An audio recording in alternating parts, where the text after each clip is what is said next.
Hello again, folks, in 114. Let's see. Today we're going to be working on the last section from chapter 6, 610. I actually quoted it correctly this time. All right. Sorry, I don't know why sometimes I write things and then read other things, but hey. Not enough coffee, I think. Okay.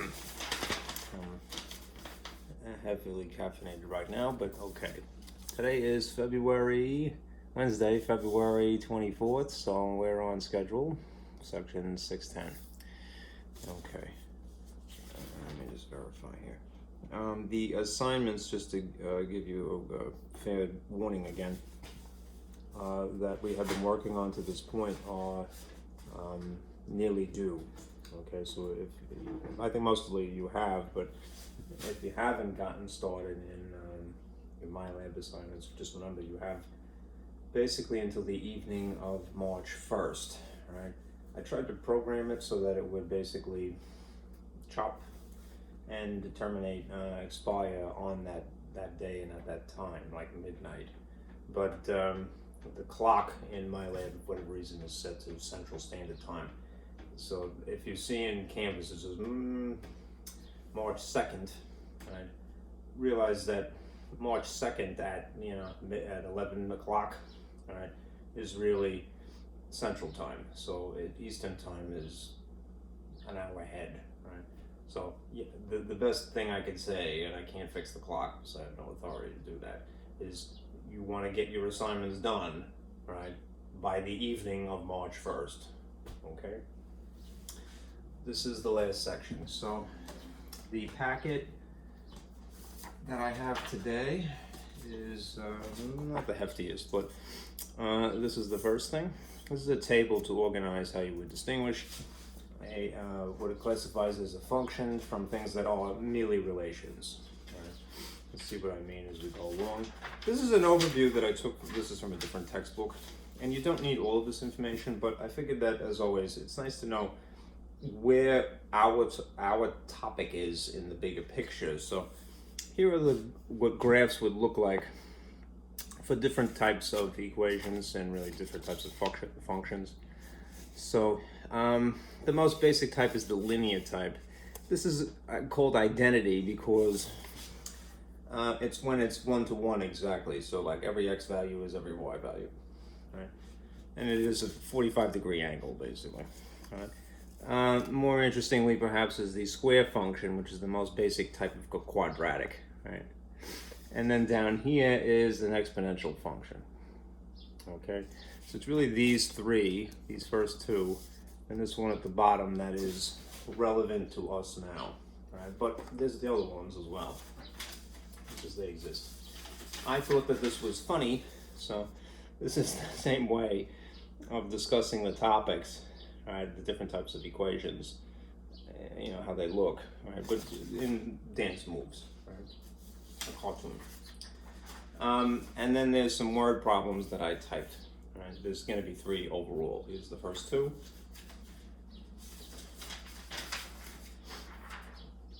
And then there's another one at the back. Actually, there's 4. I'm sorry. Here's a third one, and there is in fact a 4th one.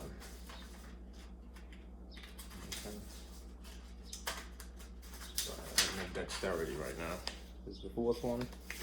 One other diagram that I'm hoping is useful to you is this one. This is a list of basically the key features of a quadratic function, depending upon the style that it's given to you. Right? You may use these formulas here or these formulas here. Okay, and that's basically it. Right. This is for graphing. I think it's probably going to be a long video. Right? So part of the reason I like to record these is that you don't have to dedicate 4 hours of your day. You could skip around while you're doing the work. Okay, so I'm going to go the whole 9 yards here, and we'll finish up. I have a lot of diagrams I'm going to draw you. So I don't think I'm going to turn the projector on just yet. should do is with my glasses. All right.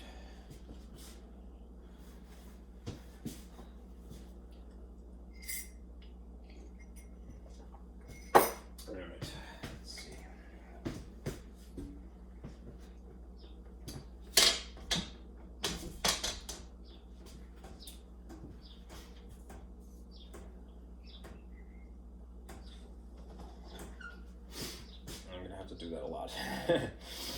All right, let's get some terminology out of the way. I don't need to make a table so much as I need to make a tree diagram or something like that.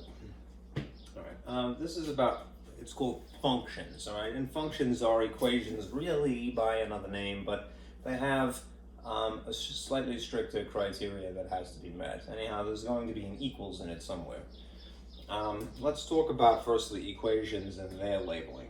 Right. In the subject of equations,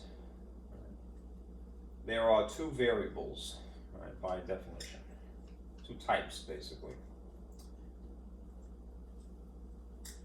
Right. There is firstly the dependent variables,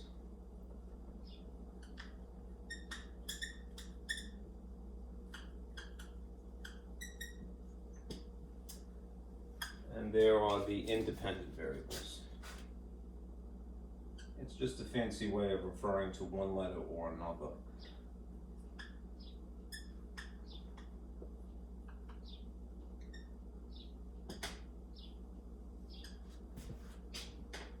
These markers are kind of fake now, so I might be a little bit more selective in which I use. Okay. Usually, not exclusively, right, the dependent variable, and it really depends on how the equation is arranged, right? If it is solved for y, then it means that the y is alone on one side of equals. No extra features, I wrote it myself, all right?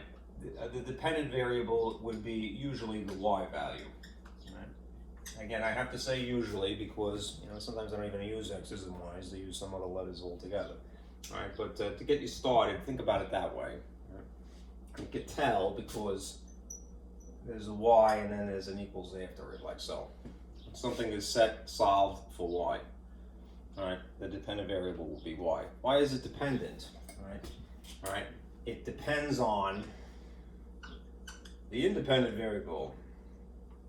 Depends upon, all right, this thing, all right. Which means, at least sticking with the usual labeling, the independent variable is usually x. Usually, it doesn't have to be. And as a matter of fact, if you rearrange the equation to solve for x, then the situation would be reversed. Okay? All right. These phrases, all right, dependent and independent variable, is, I would say, more of a sciencey kind of, I hate to say that, but I think it gives you a better feel. A scientist's way of speaking about these things. Right? So let's just say in scientific terms,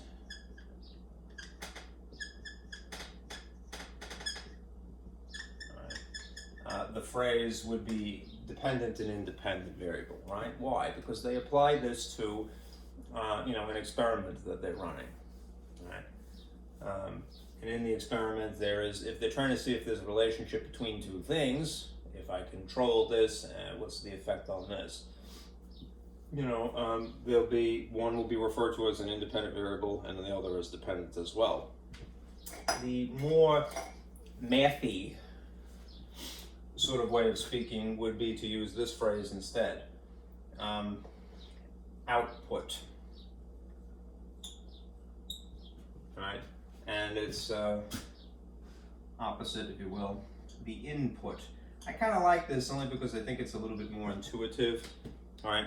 If you think of an equation as being something like a teeny tiny little machine, right? If you give it something, it performs a function, and then it spits out something in return. There's a give and a take, all right? The independent variable would be the input, all right? are where you insert that value, all right? The output would be the result of performing the order of operations, whatever is involved, all right? And it would give you this. You give it that, it gives you this in return, all right? More terminology, all right? All right. Let's call this, just to summarize, in more, shall we say, math speak. That sounds a peculiar way to refer to it, right? But I'm trademarking that. Math speak. The things that are the outputs in the instance of a function, all right? And I know that I've labeled this just as equation, but again, for right now, they're the same thing. They're going to be more specific in a moment. Associate the output, right, with the concept of range. Okay.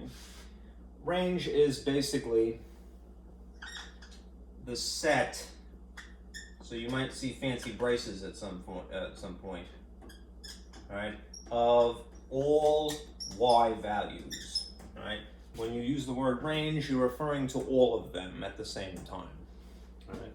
Associate the output, the y value, the dependent, whatever it happens to be, whatever letter they choose, with y values, or the set of those y values. In the case of the input, similarly, associate this with the domain. There's a fancy way of referring to the set. So I'm going to put this in fancy braces to emphasize, of all x's. Okay? This is often the case in math. There's many different ways to refer to the same thing, right? The set of all x's collectively is the domain. Any one of those is, you might regard as an input, and if you want to just, refer to it more like a scientist would, say a biologist, you might call it the independent variable.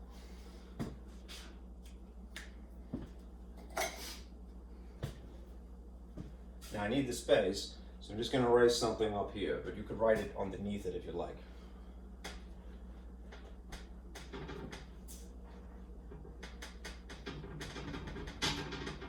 Don't do that. T-squared, getting in trouble. All right. Now, to this point in the conversation, we have broached the subject of the line equation, right? Well, what does that look like? The most basic, not really, but as close to basic as possible, model that one would use would be the line equation.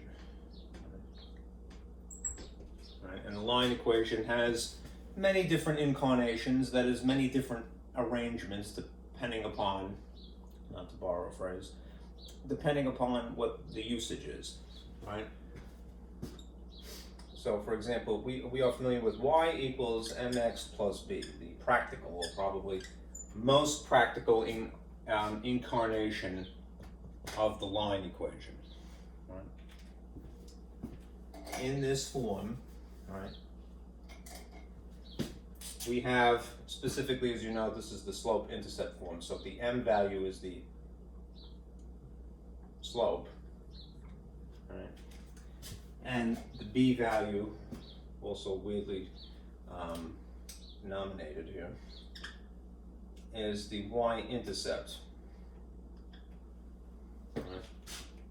This involves an equal sign, so it's a type of equation. It has an independent variable because of the arrangement here is x, and a dependent variable because of the arrangement of this y on the opposite side. Right. Think of this, always the equal sign as the divider between sides, if you will. Okay? Now, in a practical sense, what does this mean? This whole term, this chunk, all right, of the whole thing, right, would be referred to as the variable term because it has the actual thing that you is usually, if you had seen this written and there's a number here and a number here, this would be the one thing that is the obvious letter. All right, so that is the variable term, the whole kit and caboodle here. All right, and the slope, that particular piece of it, has a job. Right? It might seem like overkill to go into the minutia like this, but it actually is a benefit, and I'll tell you why. All right? If you were feeling around in the dark, right, like say you had a word problem and it said here, you know, write an equation from scratch, right? You could kind of tell where things fit into the model that you're borrowing based upon certain suspect phrases in the English, at least that's my way of using it, all right, the English, you know, written paragraph or sentence, whatever. Like the word per, for example. If you see the word per, all right, that's probably referring to the slope, right? How come? Because a slope is a conversion factor.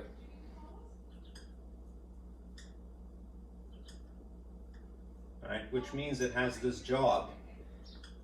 It converts from one unit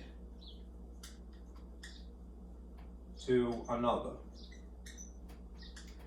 For example, miles per hour is something like, we don't think about it when we see it on a street sign. In the United States we use miles still, right? You don't think about much about it when you see it on a street sign. You go, all right, they don't speed, right? But what is it doing? It's converting distance into an amount of time. So it's converting one unit ultimately into another unit. So when you're reading, again, you're reading a paragraph, a word problem, what have you, and you see that word per somewhere, or the abbreviation for it, have a little alarm go over in your head. Aha, that's probably the thing that sits here in the model, right? The other part of it, right? This chunk, right? This is referred to as the constant term.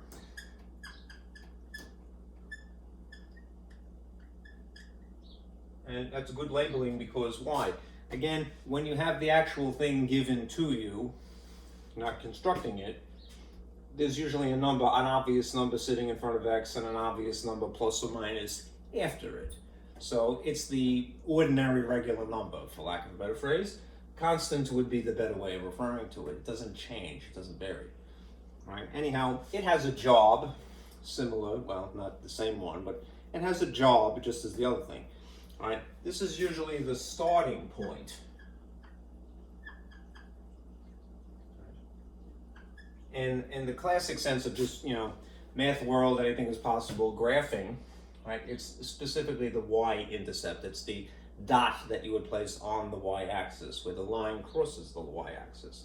In a more practical sense, right, it's the starting point. Like when we had gone through some word problems more recently, the suspect phrase that you look for is things like flat fee, right, or base, or, you know, starting price. Think of another one. Flat fee, flat rate, something like that.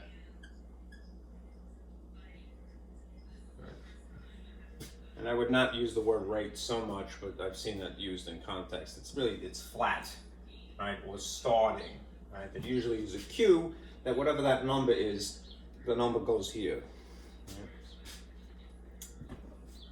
Right? On a graph, what would it be? It would be this location. It would be 0 and then whatever the B value happens to be. There's another instance of English being ambiguous. Okay? Some of this is a review, but what's really important right now, because we're getting into functions, is the terminology that gets used in the function world, if you will.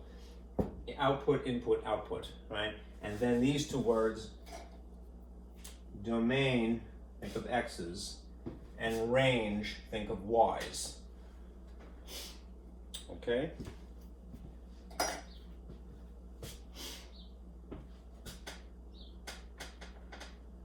I gotta give you another diagram, and eventually we'll get to some examples.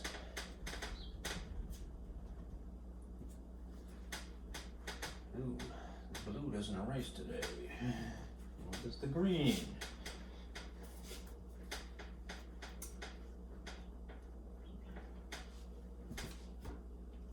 Fortunately, I came prepared. I don't like doing that because sometimes it's not really strong enough anyway. And as you can see, I'm still buffing. And then the board gets wet, and then the markers get damaged, and it's just a big pain in the neck.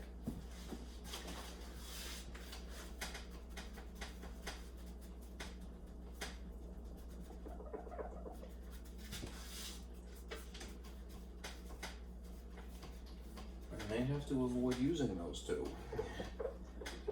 since they're being such a pain in the neck.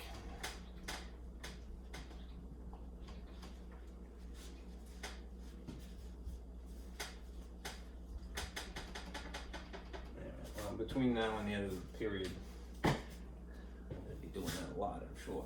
So, let me just leave this here. Okay, but I digress. Let's move on. All right. When it comes to relations, let's get this out of the way. All right. In the subject of algebra, where we live now, right, there is this immediate concept. There are these things. Oh boy. Reluctantly, I will use my new blue. I don't want to damage it.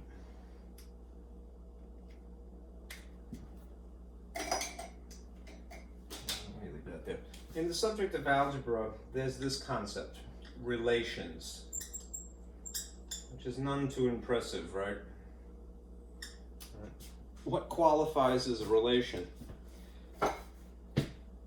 A relation, I'll put the thought here associated with it, right? It is any set, remember sets are for fancy presentation purposes, of ordered pairs. Not very strict at all. Right? What are ordered pairs? You remember they're the set of basically x's and y's. Right, but purposely encapsulated in their own parentheses and listed because there'll be many of them. Okay, so not being too strict here, right? If it's just vaguely referred to, right, the set of x's and y's, we call it a relation. It relates one variable to the other. Right? If we apply a slightly stricter condition, put that there. Then we have this sort of subcategory here, and I'll sort of send it off in a direction here, not that it has to be, but my instinct is telling me to do that. All right, there are the actual functions. All right. And the functions are basically a situation where it's a little bit stricter. So what this means is that there are, of the set, no repeat x's. Right. If you examine the ordered pairs as a list, or several lists, all right, what you would notice is that there are no recurring x's. That's a better way of saying repeat, I suppose. All right. So they're a little bit stricter than just a general relation, right? Not every relation is a function, but that every function is by default a relation. It works only one way, the logic. Okay? Oh boy, squirrels are fighting. Okay. I'm hearing a lot of chatter. All right. Okay, outside my window. All right. If we went, you're not really responsible for this in MAT-114, but I'd rather give you the whole thing than nothing, than just part of it rather, right? A slightly stricter condition on a function would be this situation. When you have a one-to-one function,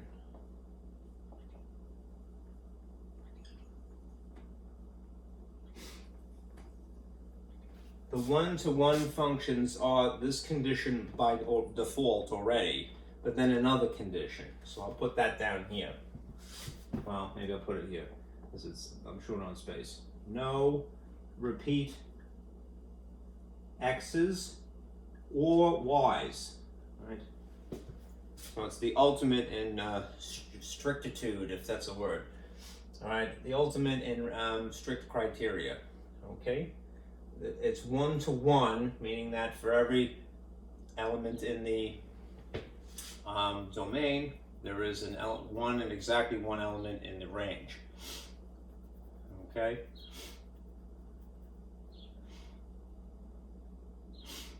And vice versa, all right?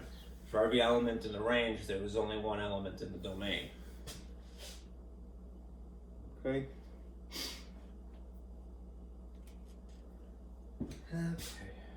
Now I'm saying x's and y's just as a generalization rather than write independent and dependent variable. All right.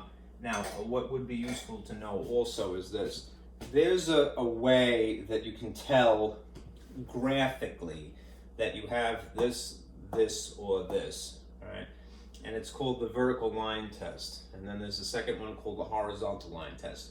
You're probably not responsible for that, but again, I'm going to let you see it anyway. All right, just to summarize. Not let you, you're entitled. All right. Relations, you would say, and I'll give you some examples in a moment. All right. Relations fail. All right. Something called the vertical line test.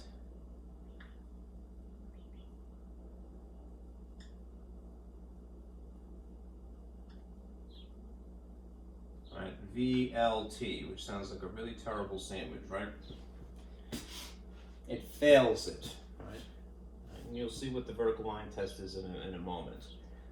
Functions, on the other hand, you could tell that you have this specifically and not that, because these pass the vertical line test, VLT.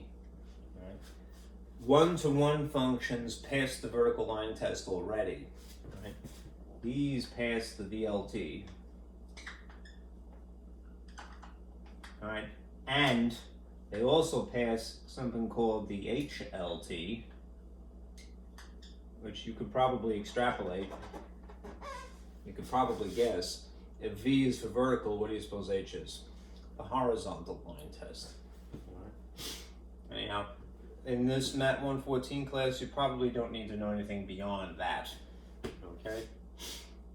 And another way of referring to it is that, again, there's no repeat x's. No recurring independent variable value.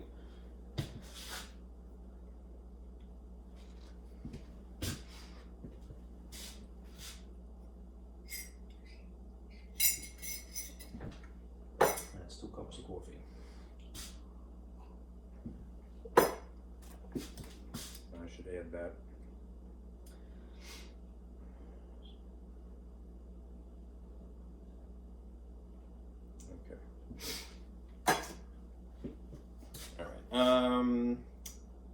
Anything else from this?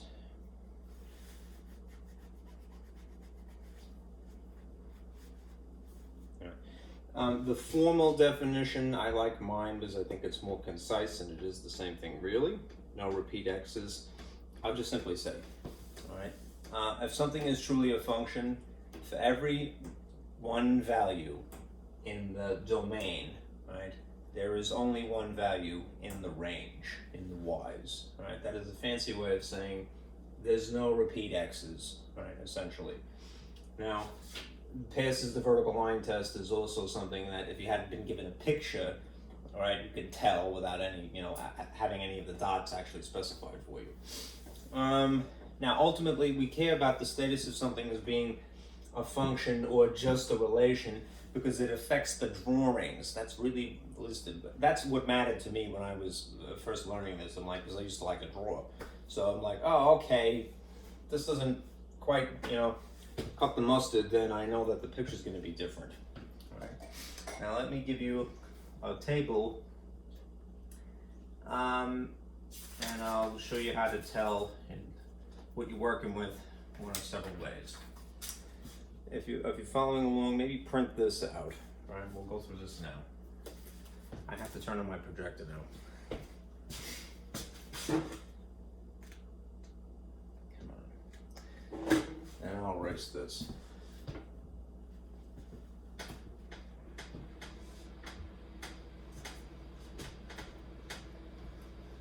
No, even that blue is sticky.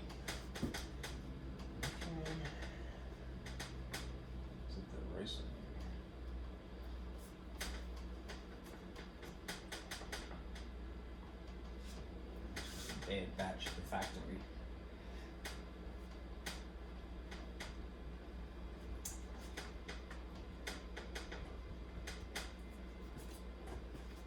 Okay.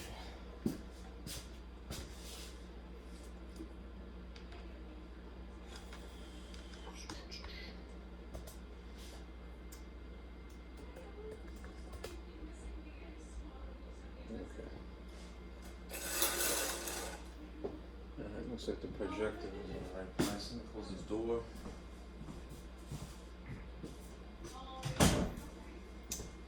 And hopefully that's not too faint. Now, what am I looking for? I'm looking for this. Okay. Good enough. Okay. Alright. This is going to be a summary of how you can tell whether something is a function or not. And again, this is really what you're responsible for. Alright. If you were in Algebra 2, or probably definitely pre-calculus, you would be more concerned about whether something is a one-to-one function, all right, the strictest of all criteria. The reason for that is because unless something is a one-to-one function, it can't have something called an inverse function.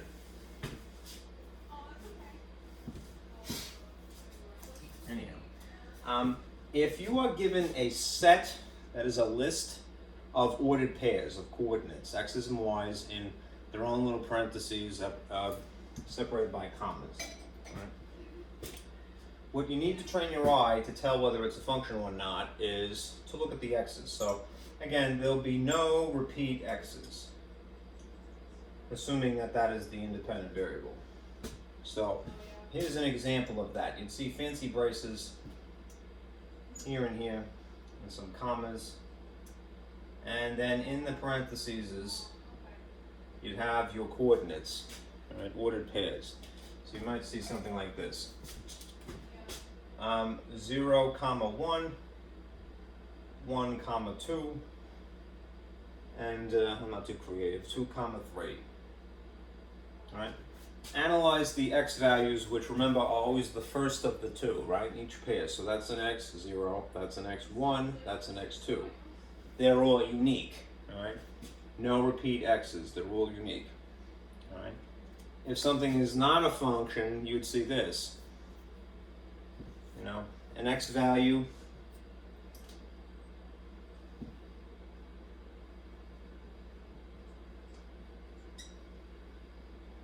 appears more than once, recurs would maybe be the most concise way of writing it. So an example of that would be something like this.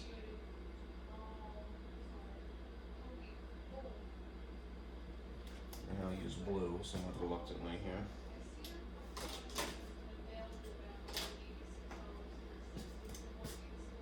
Um, 0, 1, 0, 2, and 2, 3. Right? If you examine the x's, right, you notice that this first x is 0, and this second x is also 0. Right? And then this third x happens to be 2. But once you've gotten once it violates the condition that you can't have any recurring or repeat x's, it is no longer a function. It is just a relation, right? The less strict criteria. Okay. Now, if you had a graph, as I mentioned before, I'll just put it away.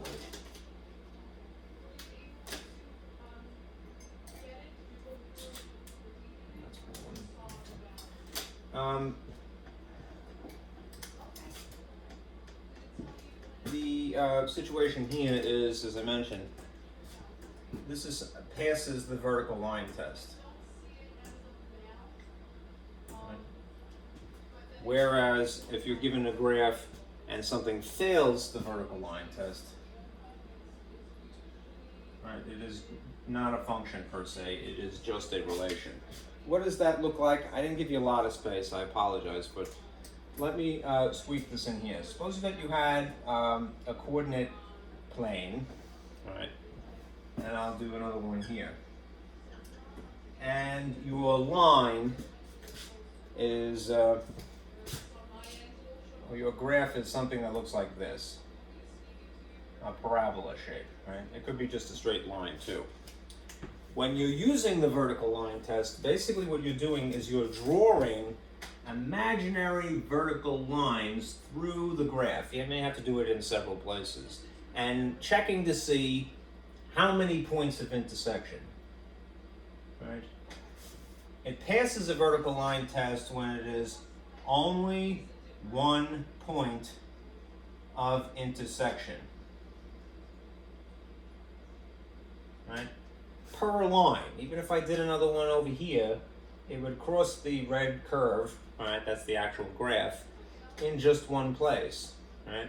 A situation where it would fail, right, would be if you had sort of a sideways looking parabola here, like this. If you attempted to use the vertical line test here, look what would happen. You would have immediately a violation, right? This would be more than one point of intersection. That is per line. And you sometimes have to check in several places, but that's sufficient, right? In this case, the one that passed, again, it's just, I randomly put a line here, 1 point of intersection. Everything is fair and square. I check over here, same situation. Only 1 point there, only 1 point there. This one line has 2 points. So it fails. And therefore, it is not a function.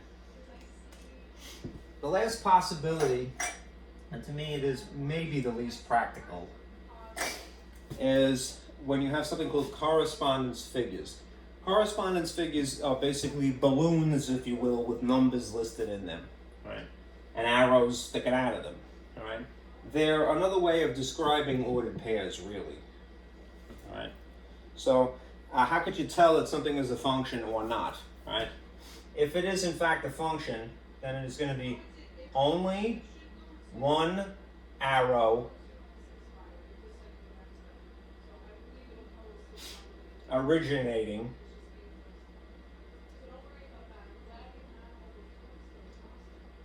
from an X, right? If it fails, it would have more than one arrow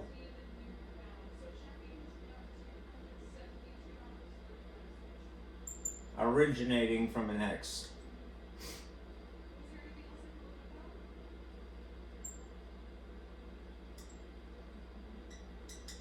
An X value is what I'm getting at. Now, here's an example, and I'll use the one that I had here, all right?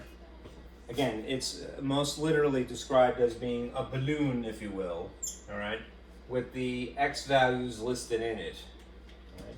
So if the X values here are 0, 1, and 2, I'm just going to go 0, 1, and 2, all right, and then draw an adjacent balloon here, and then I'll put the Y values, 1, 2, and 3, because again, I'm not too creative. Right? These are X's and these are Y's. And then I connect them with arrows. Watch what happens. The things that are an ordered pair are connected by an arrow from left to right. So what you will see is a 0 is attached to a 1, so there'd be an arrow pointing at it. A 1, this particular one, is attached to 2, so there'd be an arrow pointing at it. And this 2 is bound to 3, so there'd be an arrow pointing at it, right? There is, in each case, only one arrow originating, that is, it's starting here, from each individual X value, right?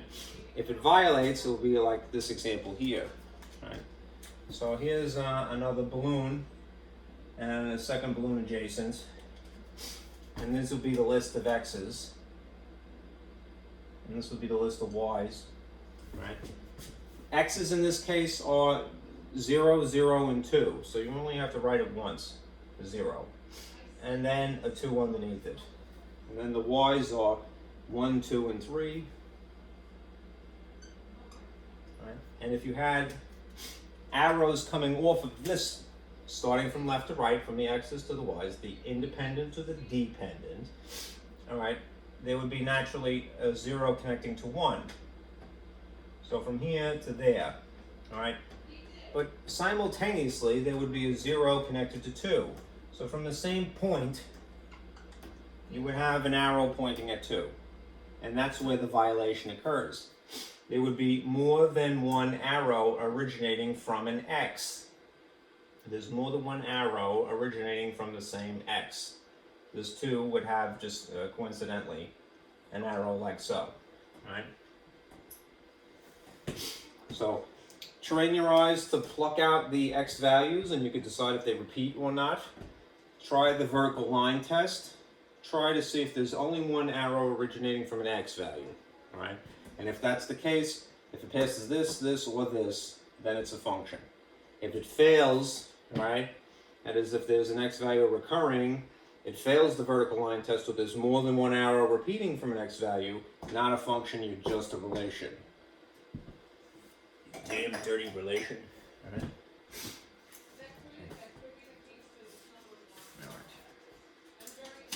Now moving on.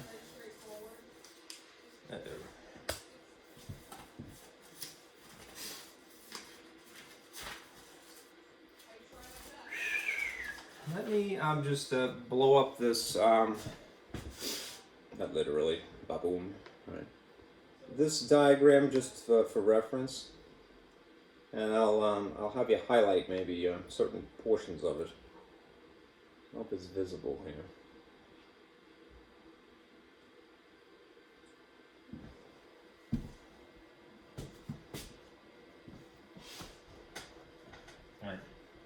The information, this came from a different textbook, but it is a nice summary,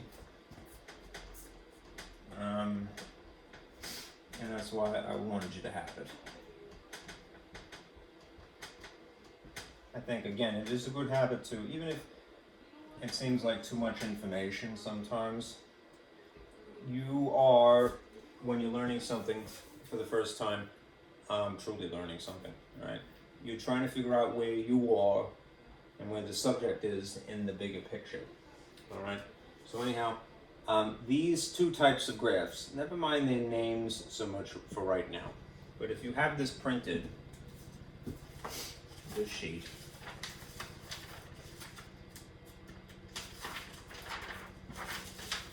if you have this sheet, all right, circle this and the one down here, all right?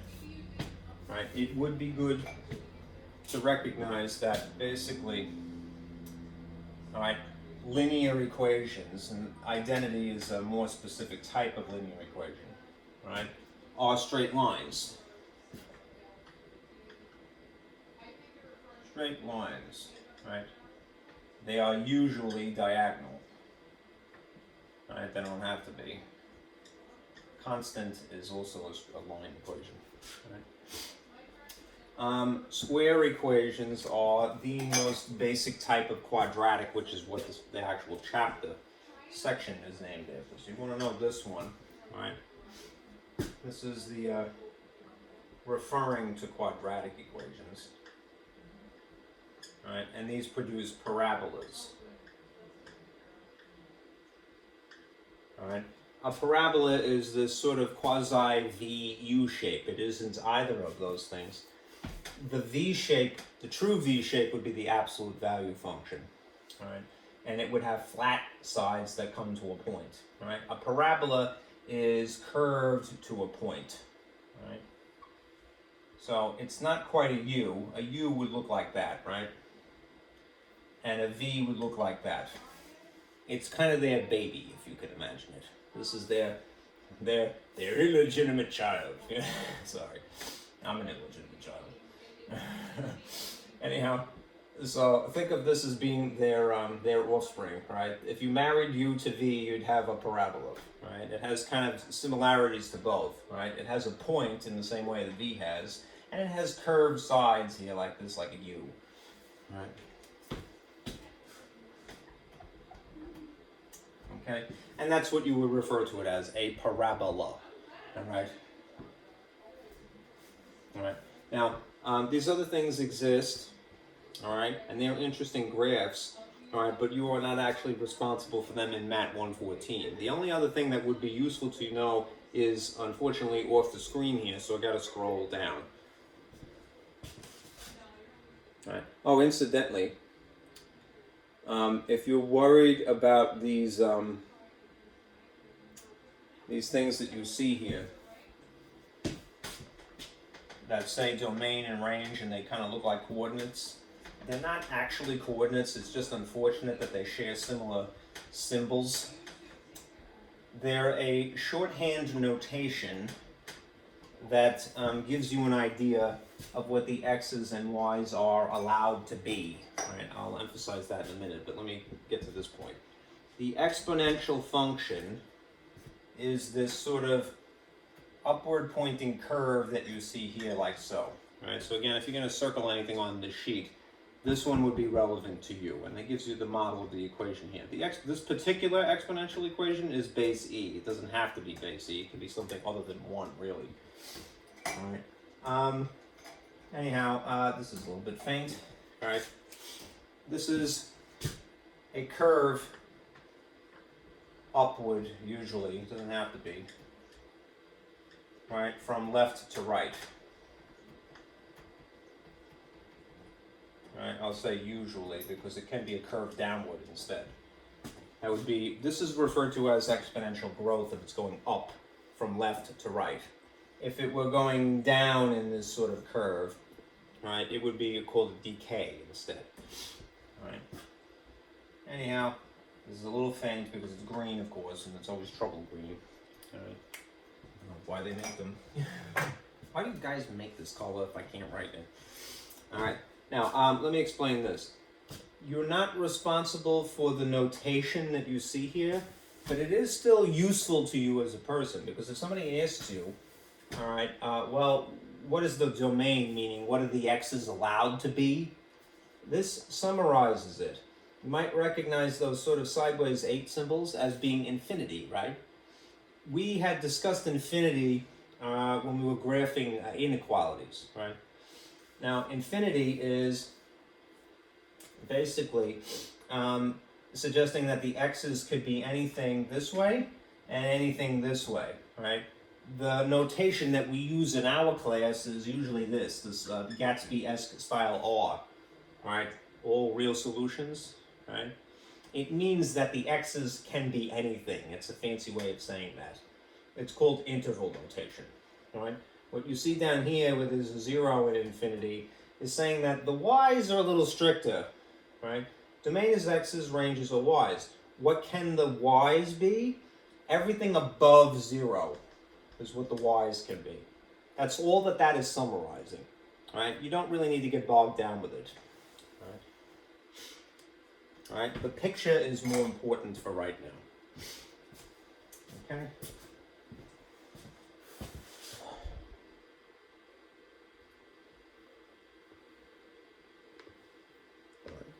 Now, let me turn this off, spare the bulb. Hope this lasts the semester. And give you another diagram.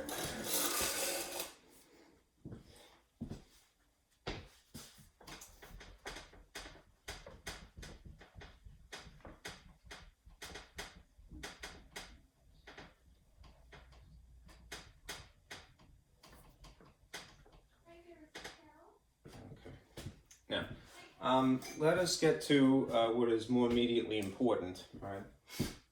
How functions are, for lack of a better phrase, written. Right? The style in which we write them. Right? There is basically a traditional style.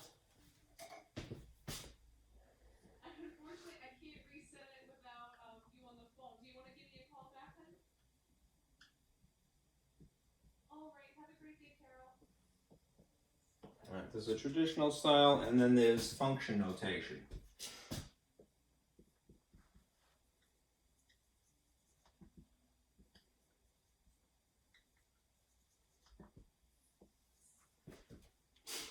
Okay, the traditional style is just to borrow the model for a linear equation, would be to use the letter y and the letter x.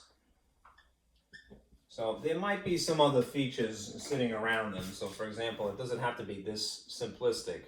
There could be a number sitting here, some coefficient. And that's getting annoying. Let me turn this light on. All right. There could be some coefficient here, right? And then maybe potentially, if it's more complicated, plus or minus some other number, right? But using x's and y's is more or less the traditional style, like a regular equation, right? What you have as an option is to do this instead. It's sort of the newfangled way of writing it. It's very fancy, right? It looks like this, where we use an italicized f for function, and then a parentheses to emphasize what the input variable is. Right? This emphasizes the input variable. That's really the only benefit of it.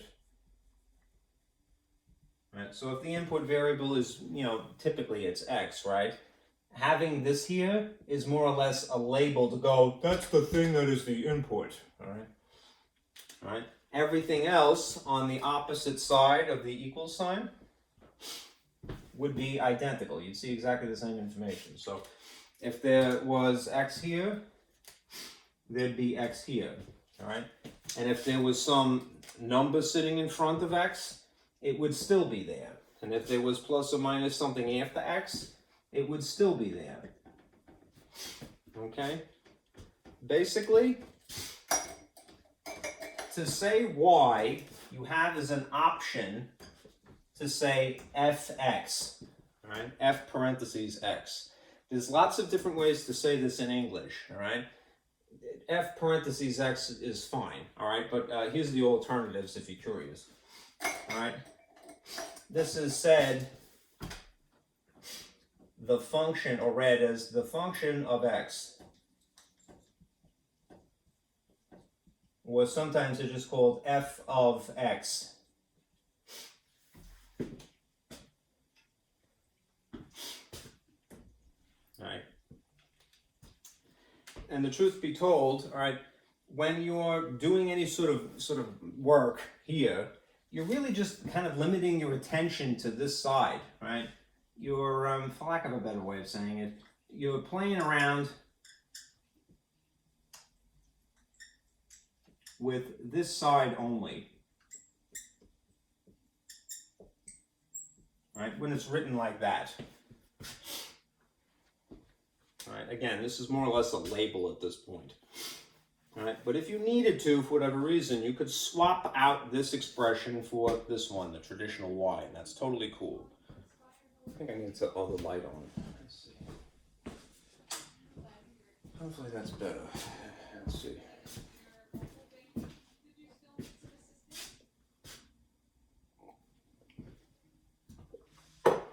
All right, here's an example. I'll just write it above.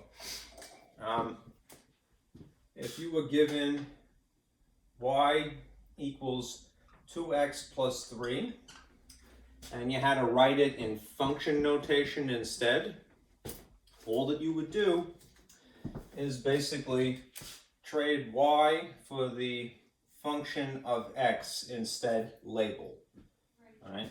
And everything else would be identical, right? You just still have 2x plus 3, right? This is still a slope, that is still a y-intercept. Again, all that this function notation is really beneficial for is that it is meant to emphasize the input variable. It's saying like, this is the input over here, all right?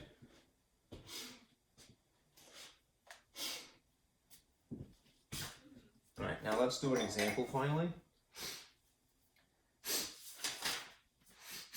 I'm sorry, I'm just getting sniffly. All right. in the packet, all right, I was trying to say paper, so forgive me. All right, what I want to do is just look at this purple word problem here, Celia's weekly salary.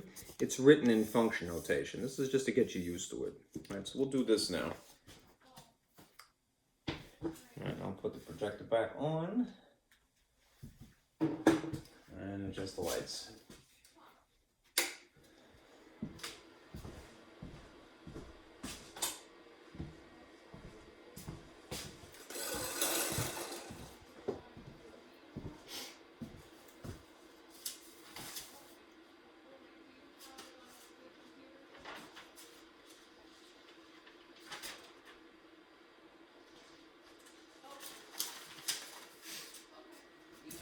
Let me erase again.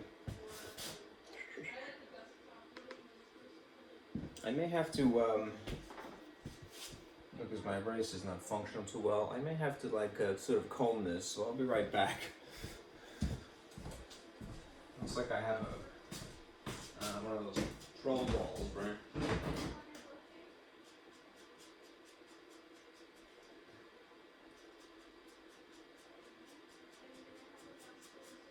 I wish I had hair.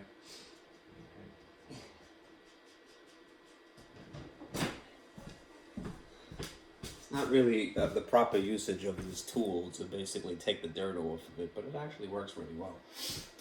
This is for plumbing, but now I have this really, really terrible toothbrushing. I'll do that. All right. Not no teeth after you do that. I use that on my battery terminals in my car. Otherwise.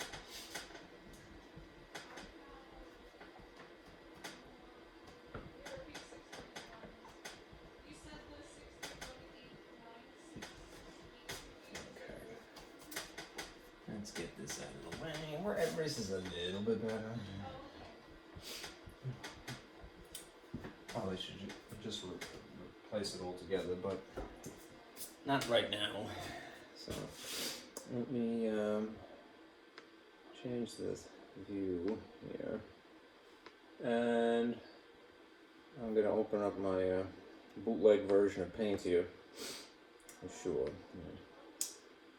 and use that as a side surface here. Okay. I could shrink that just a wee bit.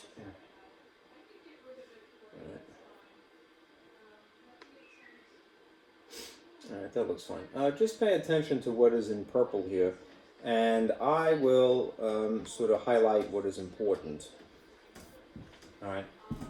Again, part of the exercise that we go through a lot, and it is useful to go through the trouble, believe me, alright, is learning to decipher a word problem, right? Especially in English, because English is, has a lot of different rules that sometimes conflict. So, anyway, this is going to be Celia's weekly salary as a real estate agent is called S for salary, right?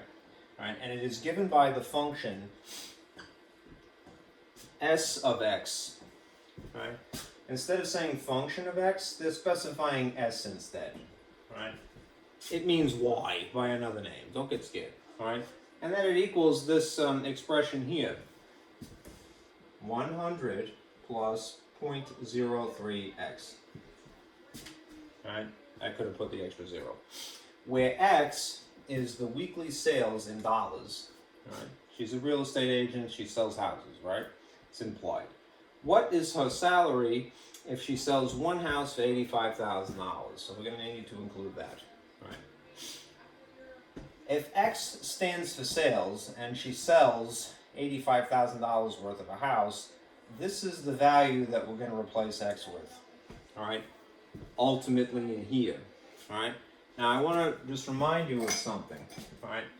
F of X to begin with, right, is an alternative way of saying Y, all right?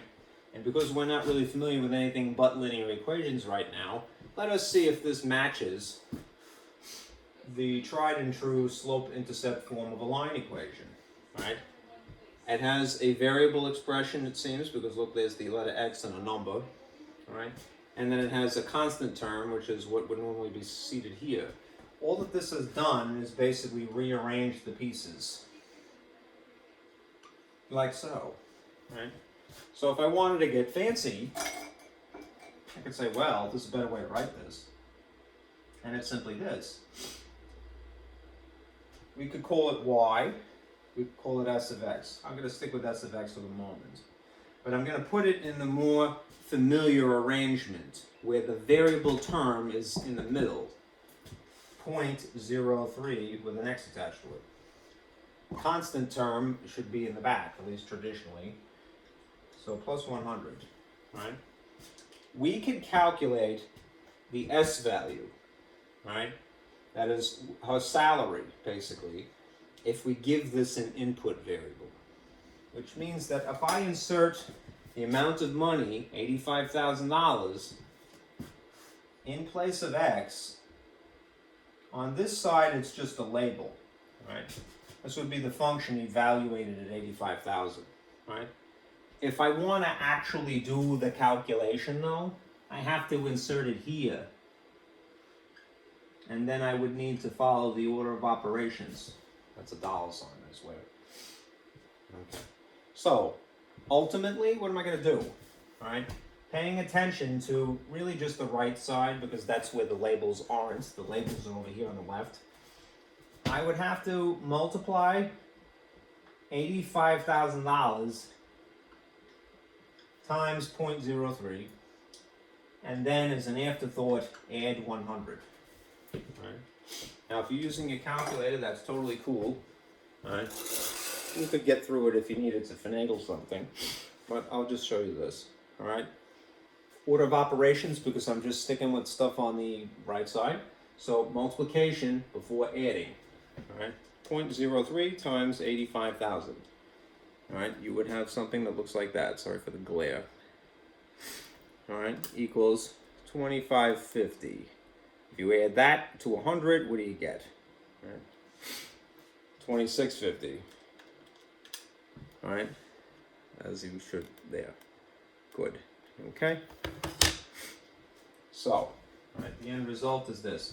A salary evaluated at 85,000, again, if you want to be really fancy, you could write it like this, is $2,650. Okay. The point of this exercise is just to get you used to going, okay, there's this concept, function notation, and it's just a corrupted way of writing what I already know, mx plus b, y equals mx plus b. It's just a fancier way of doing that. So, emphasis on this is the input value. If they gave you an input in a slightly vague way, not so vague, right? 85,000 goes in place of x, and that's where you insert it, where there's an x in the actual guts here of the problem.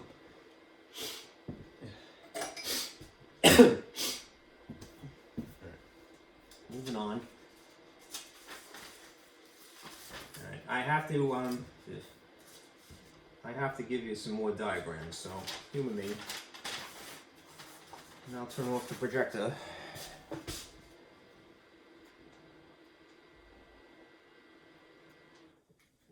And then I'll adjust the lights again.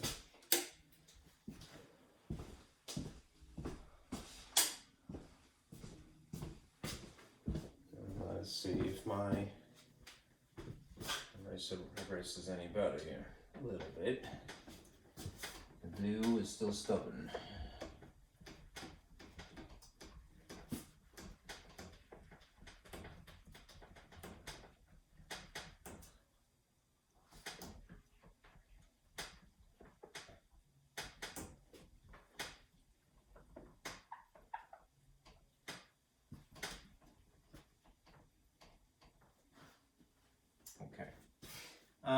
Now I want to summarize the sort of the organization of material that you're going to see a little bit better, all right, than I had. All right, so let me just call this the heading, and chop up my board here into 3 equal columns.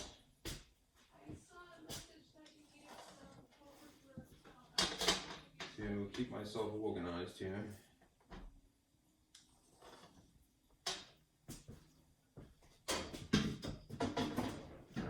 Let us call this MAT-114 functions.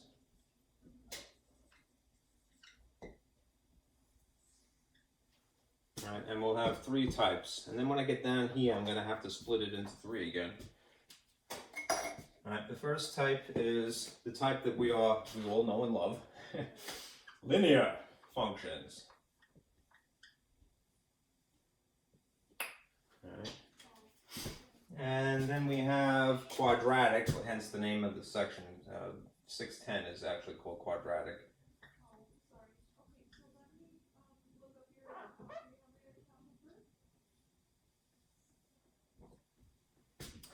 And then there's this. Exponential. Well, reluctantly use green.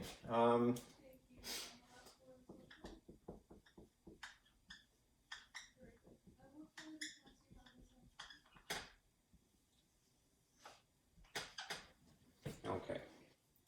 Now, how to distinguish one from another? All right. The key feature of the linear functions, and you'll know that you're dealing with that, again, we'll put it in function notation, right, is to stare at the input variable, right, and what its degree is, right?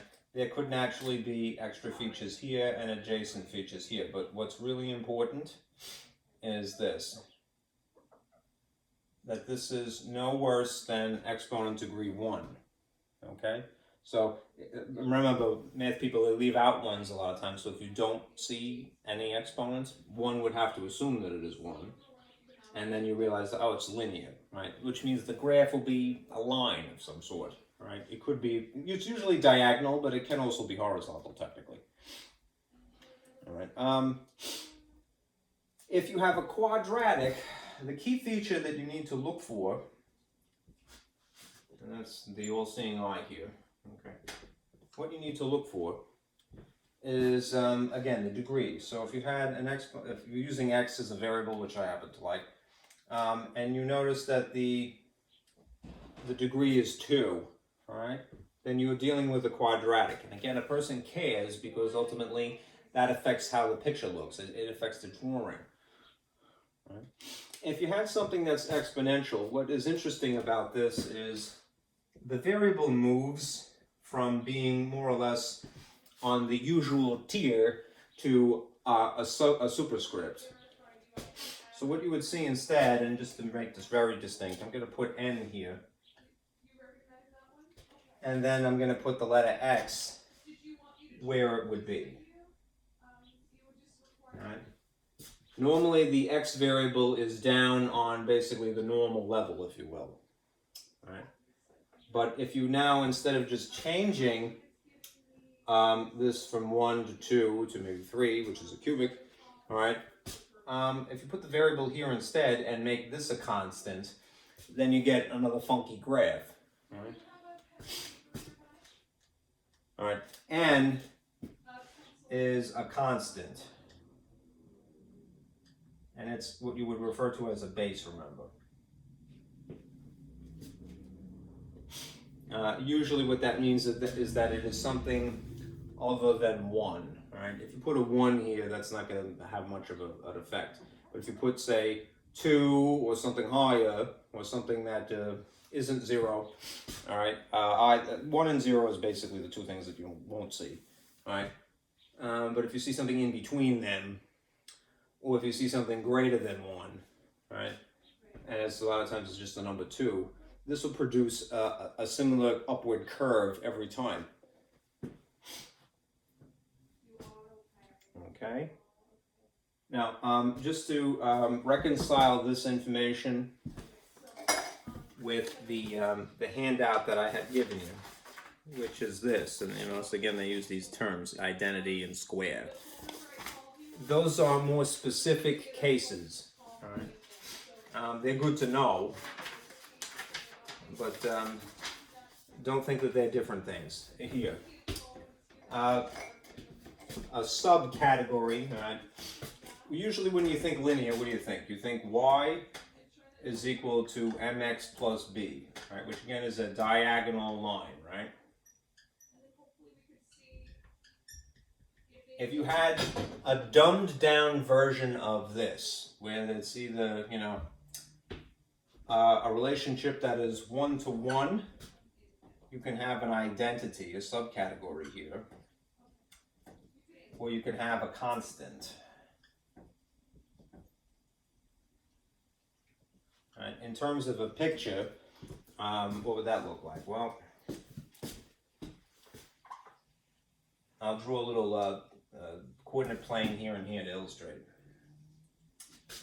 An identity would also be a diagonal line, but it would be a diagonal line that goes through the origin exactly, and technically it would be exactly 45 degrees, right? And the equation would be no more complicated than to say y equals x, meaning that the coefficient up in the front here, the m value, the slope, would be technically 1, which again, optional in terms of its writing. And you wouldn't bother putting plus 0 here, even though that's technically what it would be. It's a simpler equation. It's just y equals x, rather than y equals mx plus b. If you had a constant equation, right, it would be this. It would be y is equal to a number. All right? It would be a dumbed down version of this. It wouldn't even have a slope because of it would have 0 as a slope, right? 0 times x would just cancel out of existence. And it would just be a horizontal line instead. Okay? So when you see these labels, identity and constant, just think of them as less complicated versions of linear equations, okay? Similarly, the alternative name for something this simplistic, if you just had y equals x squared and nothing after it and nothing in front of it, right, then the graph would be the most basic incarnation of this, right? This is the parabola that goes through the origin like so, right? And technically it would go through the points 1, 1, and negative 1, 1. Right? So it wouldn't be too complicated, right? Anything more complicated, if you think about it this way, all right, pretend that you're a math god for a moment. If you wanted to alter this, right, you can experiment by throwing in a number here and seeing how that affects the picture. You could throw in a number here, and again, see how that affects the picture. It would change it ever so slightly, right? This most basic type is referred to as, the subcategory is known as a square function, right? How come? Because of the 2, right? And there's nothing next to it. Right? The exponentials, the most basic graph, again, I already mentioned this, but I'll do it again. The graph is an upward curve. So you'd see something like this, a curve that goes like so. The points that would be good to know is that, notice that it doesn't go through the origin as in the case of the other, at least these 2 examples here and here. Instead, it goes through the point of 0, 1 in its most basic form. Right? And you'll see later that depending upon what the base number is, this will curve a little bit more so or be a little bit flatter. All right? Technically, there's something referred to, and I'm going to put this as a dashed line. There's something that runs this way as an invisible barrier, which is known as a horizontal asymptote. You're not really responsible for that, but it's more or less, think of it as being an invisible barrier, right? This curve will never dip below that line, at least in the most basic incarnation of this.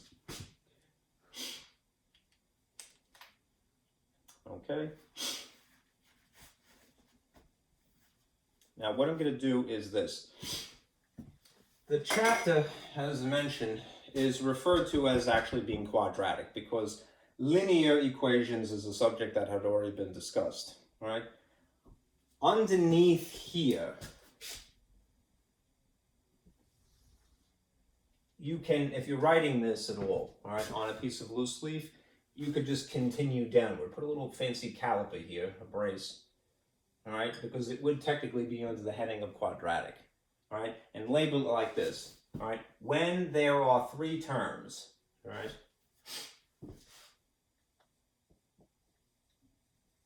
all right, rather than just one term as in the case of the square function.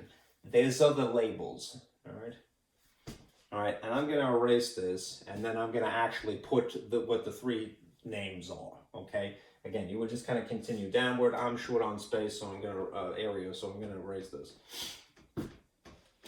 Okay.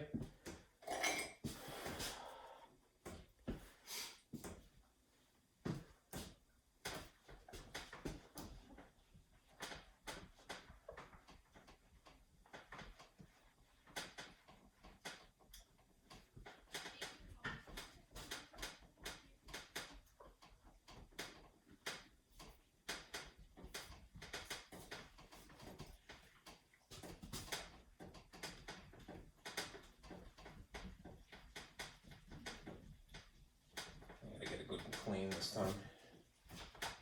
Okay, come on.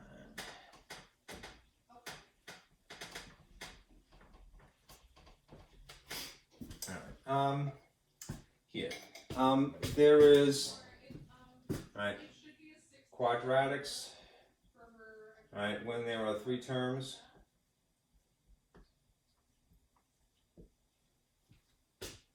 All right, this is more or less here, here, and here. There is what is referred to as the general form.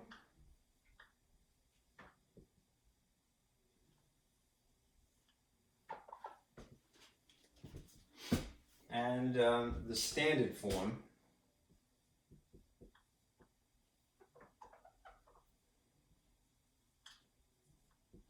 Okay, is there a few zeros in it perhaps? No? Okay. Did she provide... And then there's this other thing which, again, you're not really responsible for it, but it does exist, so it's worthy of mentioning. Okay. The intercept form. It's good really for the sake of contrast. It'll help reinforce the other things. Right? You could have a quadratic function. Get down, get funky. You could have a quadratic function. If it's in 3 terms, it might be given to you this way, the general form, the standard form, or this way, the intercept form. Okay? Now, it is unfortunate because I have noticed, unless I'm losing my mind, that the labels kind of shift, right, when you're using a function specifically versus when you're using just an ordinary equation, right? I don't want to really drive you crazy. The names are not that important except to distinguish things. But I will show you something to remind you first, right? I'm going to erase this for the sake of space. And I'll show you what I mean and then move on. All right? You probably will remember at this point. Recall this term and its usage. There's the standard form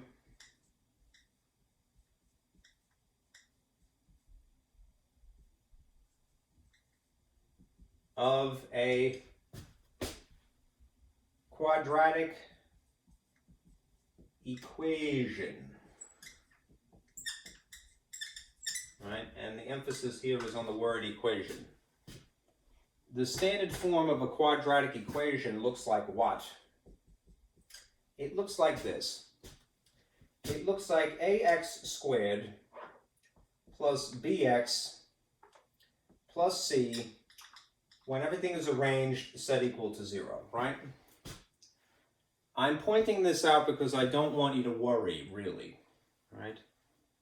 Notice that it is degree 2 and it's put in descending order, and it just so happens to be an equation. There's an equal sign, and then it's purposely arranged as such so that there's a 0 on one side. We do that when we want to use the quadratic formula or when we want to factor something, right? If we're solving an equation, there's techniques we use, right? They kind of swap out these two phrases, all right, when you're talking about functions per se, because these are functions. Get down, get funky, all right? I don't know why they wouldn't be consistent. I don't know who they is either. I'm not trying to get anyone in trouble here, all right? But that is as near as I can figure the logic, all right? If you use the word equation, use the word standard when you see something like this, right? It is in standard form when it's an equation, right? And yes, even though functions and equations are practically the same thing, you know that functions are a little stricter in terms of criteria, all right? An equation could be anything with an equal sign. A function has to meet certain requirements, right? So what happens is this, right? When we're talking about a general form of a quadratic function, it looks like this. First of all, it naturally has a function of x instead of a y. And then it has this, ax squared plus bx plus c. There is no 0 here, but if you needed to, you could actually take advantage of that. Anyhow, doesn't this look remarkably similar to the standard form of a quadratic equation, right? They're nearly identical, except that that's specifically set equal to 0, and this is specifying that this is a function. Okay? So it isn't really important the name, all right? But I don't want you to get worried, which is the only reason why I'm pointing it out, all right? Better to be precise. There's a name for this. When you have something given to you in the standard form, again, it would be naturally in function notation, so f of x, and then it would look like this. X minus h squared plus k. It has some weird labeling. All right. All right. That doesn't look anything like the standard form. All right. In reality, one can convert from this to this if you needed to. And there is actually another name for this instead of standard, right? This is sometimes referred to as a more practical name. It's called Vertex Form. All right? And I kind of personally prefer that just because I don't want there to be some kind of, unfortunate confusion with the terminology. All right. You'll notice that there are H's and K's in here. All right. H is just a specific number for X. All right.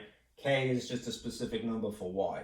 Right. They're interchangeable. Right. So it's sort of like, why do we use the letter B when we're talking about a Y-intercept? It's its job, basically. All right. To give it some peculiar letter is just to say this is important somehow. Like M is slope. It's not just an ordinary number. It has a job. H and K is saying that X has a job and Y has a job. What's their job? They're the vertex. Right? The point of the parabola.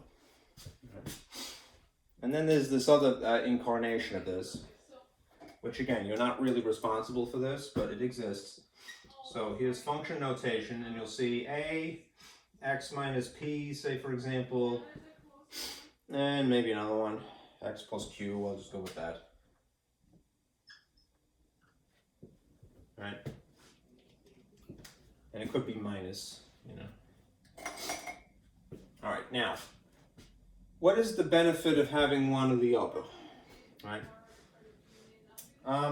Well, this is just kind of familiar for really at this point, but let's compare it to these other two things. When you have something given to you as a quadratic function in general form, it is evidently not factored.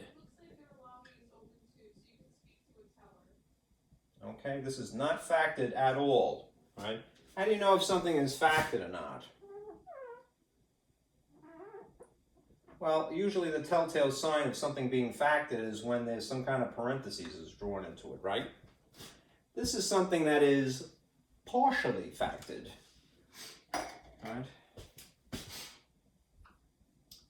So that's maybe sounds silly, but I'm going to write that because it is important to distinguish it. Partially factored. All right. And when you have the intercept form of a function, this is, look how many parentheses this thing has. At minimum, it would have probably at least one, all right? All right. This is completely factored.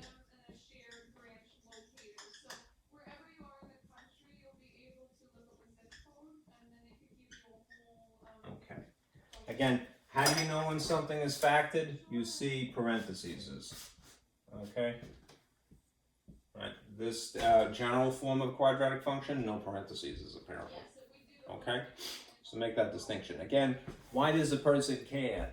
All right. Initially, it's to distinguish one incarnation of this from another, but there's different benefits to that. All right. When you have, I'm just going to extend this line here sloppily. Yeah.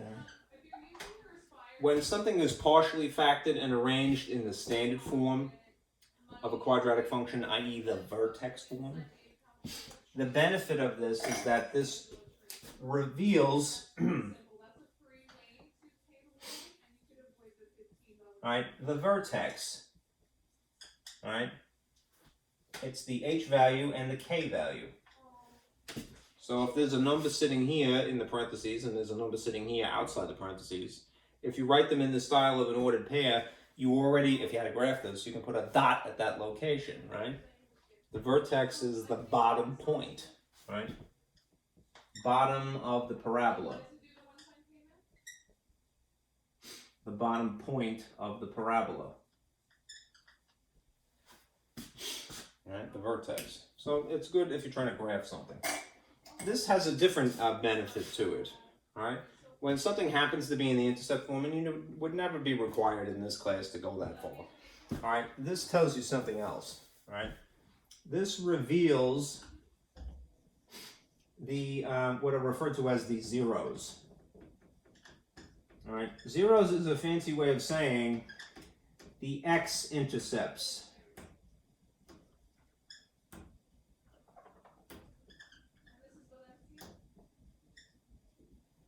The X-Intercepts, which is basically where the parabola crosses the x-axis, right? The p value is, just, again, you use some peculiar letter like p or b or m or what have you, or h or k. When you're trying to specify, it is important in terms it has a job, all right? So p here is one of the x-intercepts.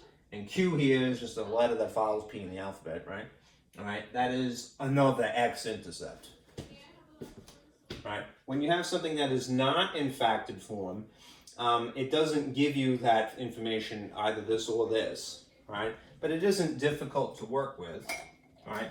If you had to, right, you could easily swap out the function for the letter Y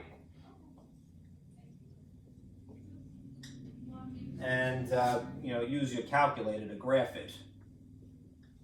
Right? And by calculator, I mean a graphing calculator. You guys in MAT-114, this is your calculator, not a graphing calculator, granted. All right. But on a graphing calculator, there's a button like so. All right. And if you just switch this for Y and then type in the features of your problem, it will draw the picture for you. All right. So it does it quickly. All right. In theory, you could do that here and here, but it's already done, arranged as such for these purposes, to reveal the vertex or to reveal the X-intercepts. All right, now let me just show you in the standard what this looks like, I'm going to erase this because I need this space.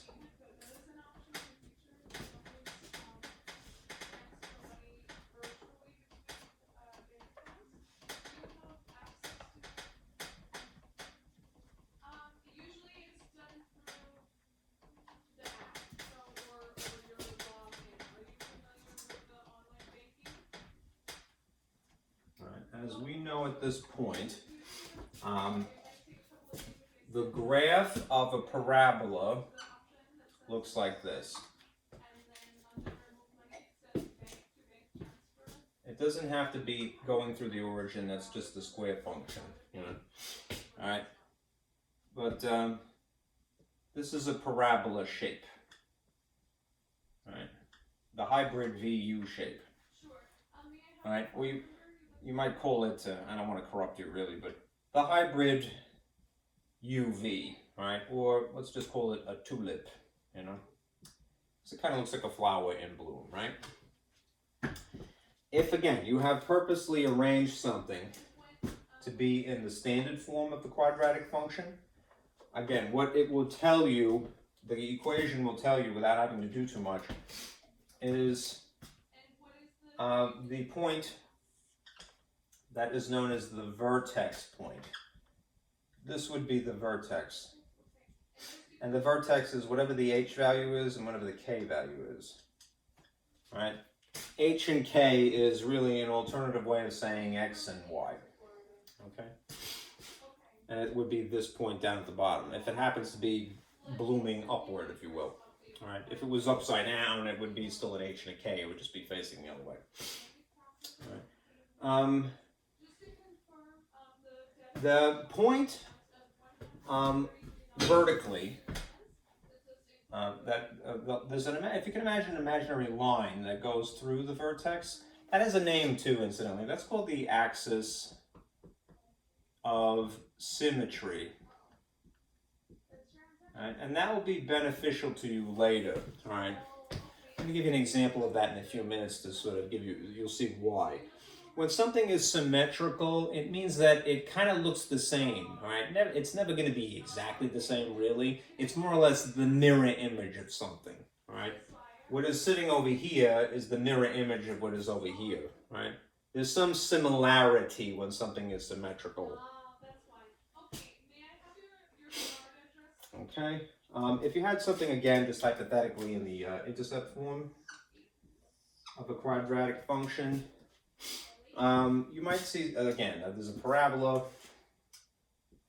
but what you would be looking for in a situation like this, what would stand out to you from the equation would be these points. These would be the X-Intercepts, right? So like the P value and the Q value, say for example. Comma 0, comma 0. That's a Q, I swear. I actually think it's backwards. I want to say that it's the other way, but it depends on the signs, right? Whether you have a positive in the factor or a negative in the factor, but this is sufficient enough information, all right? And again, they're called zeros. And we're more concerned with basically these two situations, right? As far as a type of, an incarnation of a quadratic function. Oh, you know what, let me mention another thing too. The vertex, if you think about it, if it happens to be on the y-axis, right, and it isn't always the case, coincidentally, it is the y-intercept, right? If it happens to be touching the y-axis. That isn't always what happens. Sometimes the vertex is in another place. All right, a little shifted to the left or the right. And then it would not be the y-intercept. The y-intercept would be something else. But coincidentally, it would be in that drawing. Okay. All right.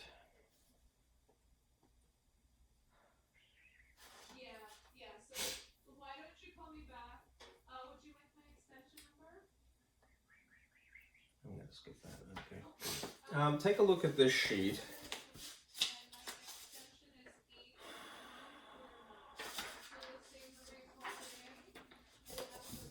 This sheet here, all right? this is basically sort of the process I would go through. If I had to draw something, if I had to draw a quadratic function from scratch, you want to look for the key features, like the vertex, you know, like the Y-intercept, like the X-intercepts, to flesh out the drawing, right? You may vaguely know that, all right, if I have a square function or something like it, a quadratic, that it's going to be that hybrid VU shape. But, all right, if you want to make it as precise as you can get doing it by hand, this is the procedure that I go through. All right, I talk myself through this process. Ultimately, you're gonna come to a point where you need to use formulas, all right, and you decide which you go with based upon which incarnation of the function you have. If you're given the standard form to start with, all right, or you purposely arranged it as such, you need to pluck out the number here and realize that that is the vertex. If they give it to you in general form instead, this is an equation you're going to use. Okay, let's do an example.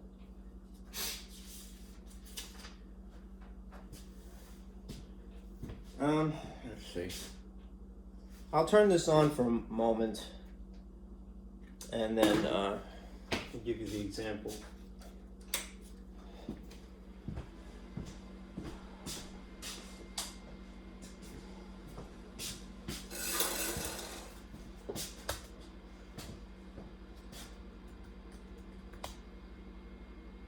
I can get rid of that now.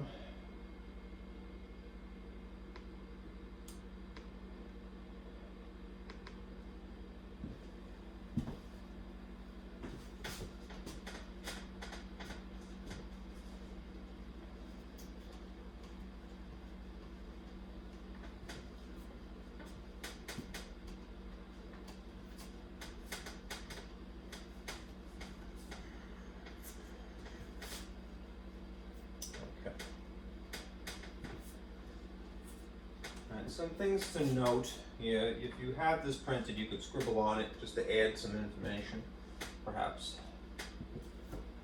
Get some water here.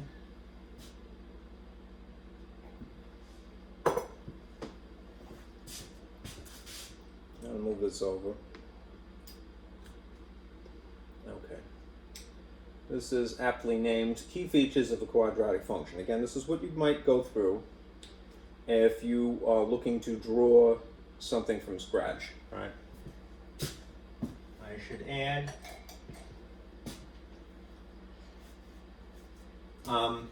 quadratics produce a parabola, which again is that sort of tulip shape, right? And parabolas happen to be symmetric with respect to the vertical axis, right, which is the y-axis, by another name, right? And what does it mean to be symmetric? Essentially, right, if something is symmetric with respect to the vertical axis, it means that opposite sides, right, are the mirror image. They look basically the same. They're the same distance to the axis, right? But they look the same, all right? You would not say that this is symmetrical about the horizontal axis because it doesn't look like the mirror image this way, all right? If you can imagine this is really the shape, all right, and then you just flipped it over, it would be completely overlapping on the opposite side. Okay, I think this is becoming a dud. Not quite yet. Okay. Now, stare at whether you're given general or standard form. All right. Stare at the coefficient that is a. If it's a positive, that means that it opens up, like a flower, if you will. Right? It blooms. If you have a negative value, that means that it blooms. It's wilting, basically. All right. It's opening downward. If the actual number, never mind its sign,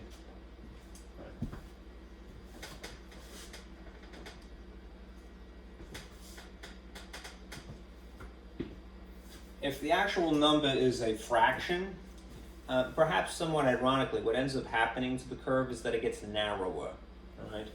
So your balloon will basically be a little bit more closed. Or pardon me, it's wider. I'm double talking here, right? Normally when you think of a whole number, not a fraction, what do you expect to make things bigger when you multiply? Well, when you have a fraction, it actually makes it a little bit wider, ironically, all right? So I have to correct myself, right? Wider balloon when you have a fraction. Narrower when you have something greater than 1. Right? That'll make it skinny, right? It's called a vertical stretch factor. Right? Now, then there's the vertex, which is usually the starting point when you're trying to draw here, all right? It's the point, right? It could technically be the minimum or the maximum, depending upon the orientation of the flower, all right? They use this word extrema, all right, to generalize maximum and minimum, all right? Let me just point this out. If you had a graph of a parabola and it was an upside down parabola, right, then the vertex would be the maximum. All right. If you had a graph of a parabola and it was oriented in more or less the usual way, then the vertex would technically be a minimum. Okay? It's the lowest point or the highest point in terms of its y value. Minimum y, maximum y. Okay, now again, if you're given the standard form, it would look something like this, partially factored, all right, and there'll be a number inside adjacent to x, an actual digit here, and an actual digit here outside. And those two things, if you pluck them out, that's the vertex's location. Again, if it's in standard form, you don't have to do much work. You just look for it. All right? If you have something in the general form, you have to borrow, just like when you're using the quadratic formula, you have to borrow the coefficients of a and b. All right? And then you insert them in this formula, and that will specifically tell you the x coordinate. All right? If you want to get the y, there is in fact another formula for getting the y, but it's more trouble than it's worth. What is more beneficial to you is to just determine what this value is and then use to substitute, right, into the function. Right? You know at this point that if you insert an input value into the function, right, do the work, it'll spit an output. All right, that output is the y. This is the input. This will give you the output. All right, if you evaluate using whatever that value turns out to be. All right, this is again standing in place of x. This is standing in place of y. Okay, the actual number. Okay. Now here's the last points here, and we'll do the example.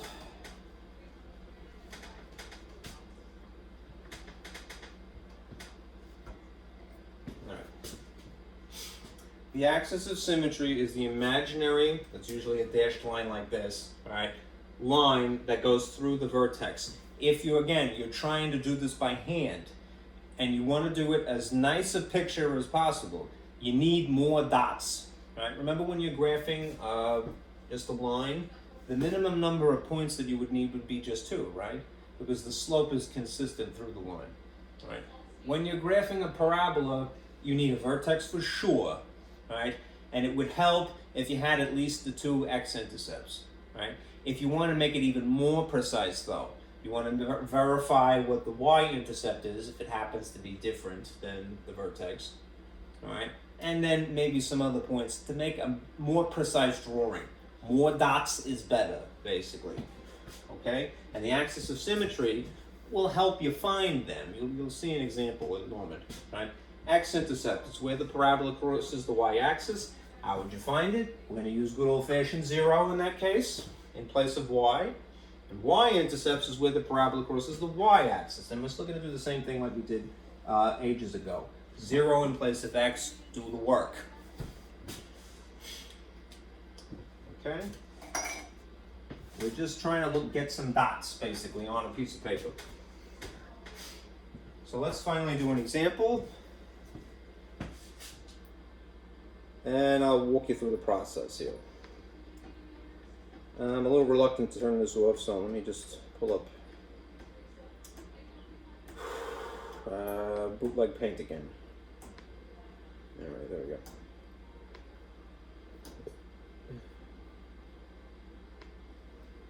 Okay. I'm going to try to confine myself here. We're going to graph, as an example, finally, this equation. It's the harder of the two. Y equals x squared minus 6x plus 8. Okay? First decide, do you have it in general form or standard form? It's in general. All right? So later on, all right, we're going to compare this given shape to the model that is general. Okay? And if necessary, fill in any missing features. Like, for example, you see where the x squared is. Maybe I'll do this. I don't know if that's helping out.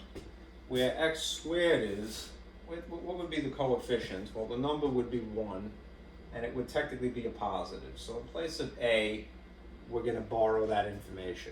All right? So step 1. All right?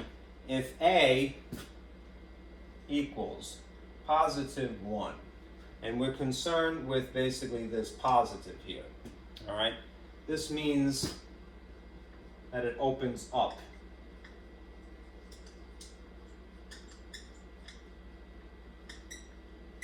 You might say it blooms, if it were a flower, okay? Number 2, all right? If a equals positive 1, right, then it is neither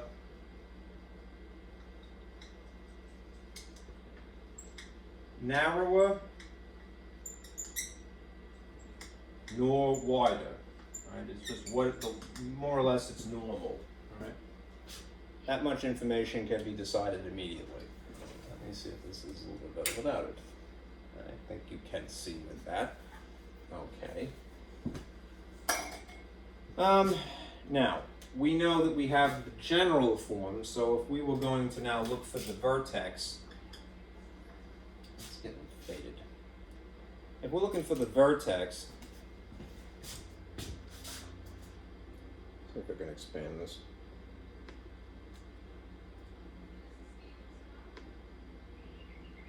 Yeah, well, maybe I'll do that. The vertex can be borrowed or gotten from basically this calculation here, this formula here, specifically for the x value of the vertex. So our equation is this, right? X of the vertex is equal to negative b over 2a. All right.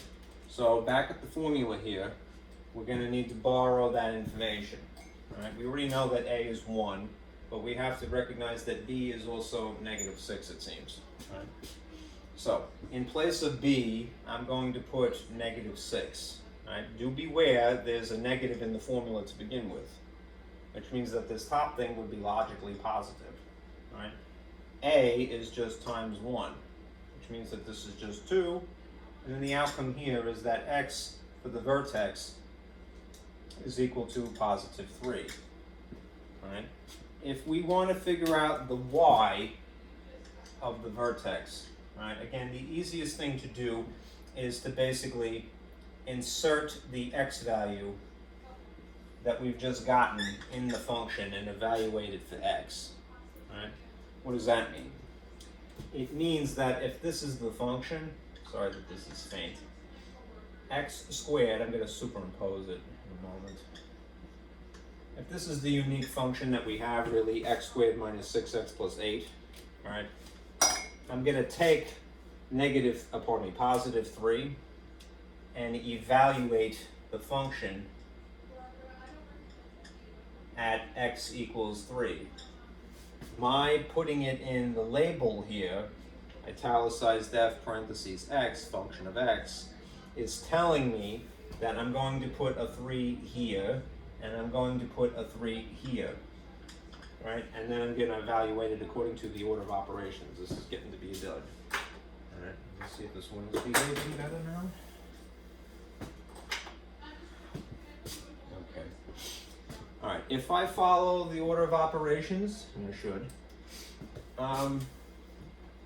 I have to square this before I do the regular multiplication here. So this is going to end up being 9, and then multiplication would be next, would be regular multiplication would be 18. And then this would be the leftovers, minus 18 plus 8. Subtraction should occur first because it's on the furthest left. And this would produce a negative 9. Negative 9 plus 8 would be what? This would be negative 1, right? These two in tandem. That writes much better. Why didn't I use this to begin with? I don't know. It's like they have to do time, basically, before they get to work. These two things in tandem are x comma y, right? The vertex. So we could put a dot at the location already. Positive 3, negative 1. All right, just remember, you figure out the x value first, then you insert it in the function. It is the input. Do the correct, follow the correct order of operations, it spits out a y. Again, there is a formula if you wanted to get the y directly, but I'm telling you, it's more trouble than it's worth. Okay? I probably shouldn't jump the gun, right? But I'm going to. So, I'm going to take what little information I have, all right? It blooms open up, right? It's the regular sort of width that the bloom is. And this is the vertex, just to see how this is evolving. Right? I'll erase a little bit here. All right, so I'll erase this. And then let me superimpose graph paper on this. So you see how this is slowly coming into resolution. All right, here's some graph paper. Now I'll get rid of that. All right. We have a nice coordinate axis. We know in general this much information, all right? It's going to be, from step 1, vaguely a parabola shape like this. It's going to be blooming open up, all right? But that's not very precise, all right? So a lot of times in a textbook, they will kind of vaguely go, while you're constructing this, just draw an arrow up like this. And draw an arrow up like this. All right? But don't be too dedicated to how this looks because all right, it's not really precision yet. All right? The only precise location we have at this point, and it's a good one, is the vertex. All right? So the minimum in this case. So from the origin, I'm going to go over to the location of positive 3, 1, 2, 3, and then down 1, and plant a dot there. All right, that's the only thing that is really certain. Opening upward, and this is the vertex. All right. Now remember, the vertex has an axis of symmetry, right? So I will take a ruler, and I will incorporate that. Right? An axis of symmetry is not part of the graph, it's just helping you construct a fleshed out drawing. So I'm going to put a dashed line like this through the vertex because that would have to be the case for any axis of symmetry. All right? And I'll label it down here. Let's keep it out of the way. All right? Axis of, you'll see the benefit of this in a moment, symmetry. Okay. Now, what I must do is get the rest of the information here. All right? I've only so far gotten the vague general direction and how wide it is. All right? And the bottom point. All right? the vertex. And I've drawn this axis. I need the X-intercepts really next, minimally. So let me go after that. And I'm going to stick 0 basically in place of y, all right, in order to accomplish that. And let me just minimize this, and I'll put back bootleg paint in a moment. Is there a wider inclination of this? No, I can change it, but I don't want to mess with it. Okay, so to figure out the next thing, it would be technically axis of symmetry would be step 4 here. All right, this was step 3. All right, let's do 4 over here. Pardon me, 5. All right, we're going to look for the X-intercepts. All right, and you know this is old hat to you at this point that when you're looking for an X-intercept, you stick 0 in place of y. All right, so here's our function. All right, f of x or y, whichever you like, is equal to x squared minus 6x plus 8. That is still true. Doesn't change because I did a little extra work. Or I changed some labels here and there.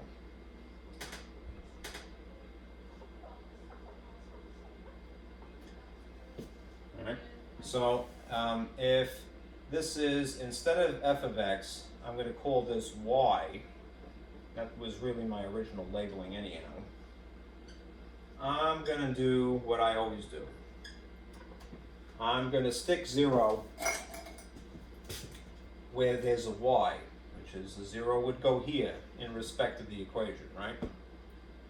That is standing in place of the whole function. In place of y, just stick it as 0, right? That means that this is now a polynomial on one side. Specifically, it's a trinomial, right? 3-term trinomial, and it's degree 2. Now, you should go through the techniques of factoring this, right? And only if it doesn't factor, try the quadratic formula. But experience has taught me that it's probably going to be this to begin with. Something plus or minus something, like so, is set equal to 0. Okay? So we'll go through it a little bit quicker than usual. If this lead term here is x squared, what's probably going to be in the front of each of these? All right? It's probably going to be x and x, right? If this is 8 back here, the factors of 8 being 1 and 8 and 2 and 4, of those choices, maybe if I added, maybe if I subtracted, what would simultaneously make 6? All right. Probably 4 and 2. Now, as an afterthought, I'm going to consider what the sign combinations would have to be.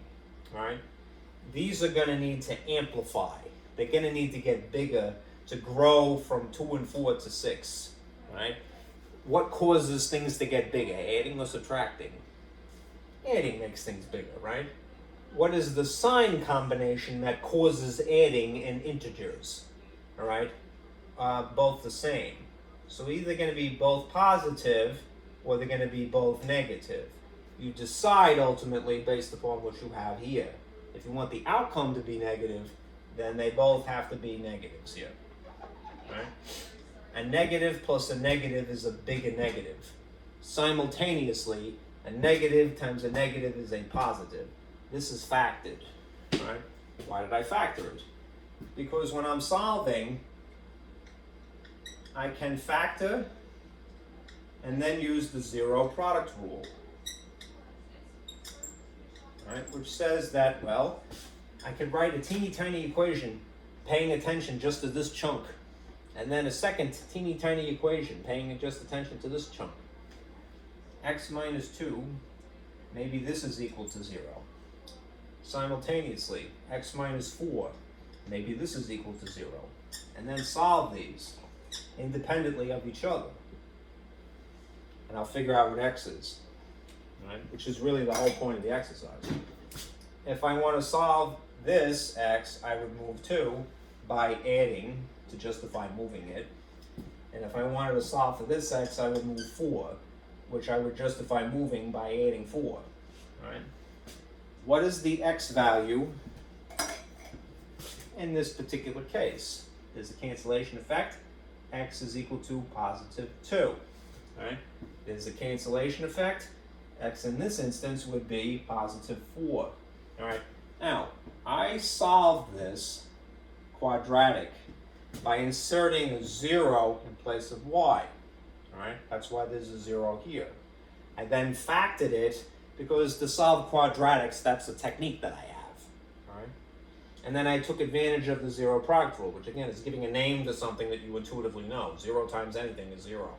In factored form, what do you have? 0 times anything, or anything times 0, or something times something that happens to equal 0. So logically, this is what x would have to be in this case. And logically, this is what x would have to be in this case. We are nonetheless looking for dots, right? X-intercepts. So what are the actual coordinates? They're not 2, 4. The actual coordinates, and I'll put them over here, for the x-intercepts, and there's 2, is 2, 0, right? Because I use 0 for y. And there happens to be 2 answers to this because it's quadratic. So it's 4, 0, right? There are 2 more dots, x-intercepts, aka zeros, right, that I could use to flesh out my drawing. So I'm not going to put the graph paper back. Minimize, I'll get rid of that. Here's our graph. Now get rid of the gobbledygook here and not knock over my thing. And put the dots where they belong. All right, x-intercepts. All right, this was step 5. I just erased. Step 3, step 4, step 5 in the list. That is this list. All right, if you will. I didn't label it on it. Put bullet points. But so be it. And I'm going to put a dot at those those locations. So I'll use red because it's probably a little bit easier to read it. All right.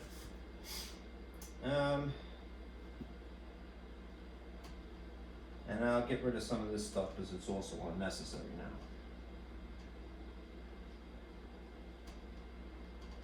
now. All right. This vertex we have established is +3, -1. All right. First x-intercept, they happen to both be positive. From the origin, I'm going to go over 2. 1, 2. Since we use 0 for y, it's neither up nor down. There's a dot here. All right. And simultaneously, at location of 4, back at the origin, 1, 2, 3, 4, up 0 would be there. All right. This is an x-intercept, 4, 0. This is an x-intercept. All right, 2, 0. All right. Now, you could see, although I had a vague inkling about this is a parabola opening up, it's a lot narrower than what I have sketched. All right. So what I could do is kind of vaguely go, all right, well, it's really over here now. All right, something like this instead. All right, and I don't want to really connect it just yet. All right. What I want to do is look for one more dot. All right, and that one more dot is super easy, right? Because A, I'm going to use 0 again, and I'm looking for the y-intercept, right? So what am I going to do? I'm going to stick 0 now instead in place of the x's, all right? Sometimes the y-intercept happens to be the vertex. It's not in this case, all right? So here's bootleg paint again. No, not that. Where is it? Yay, bootleg paint. Okay. And I'll do the calculation here. All right. This, you might say, is step 6 here. All right. Looking for the y-intercept, which, as you all know, you stick 0 in place of x in a situation like that. This is still my function. All right. I'm just going to call it y instead. X squared minus 6x plus 8. All right, and now this is much easier even than the last one because you don't have to factor it all, right? If you're going to use 0 in place of x, that means there's a 0 here and a 0 here. What happens when you square 0? It remains 0. What's 0 times -6? Goes away. So what's left over? The only thing unaffected by this is that y is equal to 8. All right. As a coordinate, or ordered pair, all right, this is step 6, y-intercept, there is only one, right? What would it be? It would be 0 for the x value, because that's what we used. Right? You always use 0. And then it spits out in this particular problem 8. So we got one more dot, right, to flesh out this drawing. Cancel that again, all right? And now I'm going to include that. All right, so here is the dot at the location for the y-intercept, 0, 8. Here's the origin.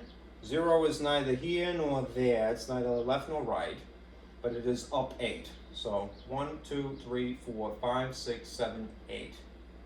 And you can see that this is even narrower, well, much narrower than I predicted to begin with, right?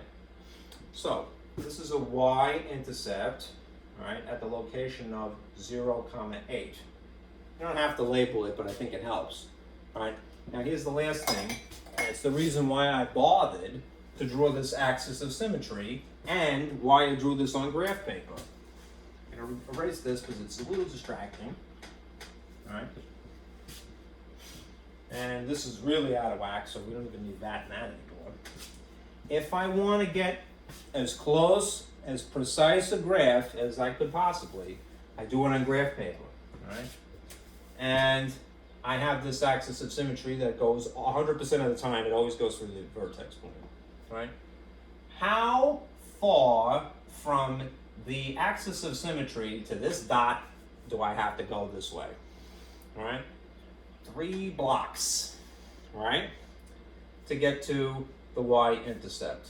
If this is truly symmetrical, and it is, then it should be symmetrical through a vertical axis, which means that there would be, in theory, another dot that is the mirror image of this. If you can imagine this dashed line as being the mirror, this would be the mirror image on this side. So, but it would be the same distance to the axis. So if it's 3 blocks this way, go 3 blocks over this way and put a mark there, all right?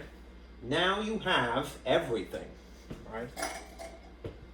All right, to make a nice, all right, parabola, all right? You could connect these dots like so. It's a little even narrower than I predicted, all right?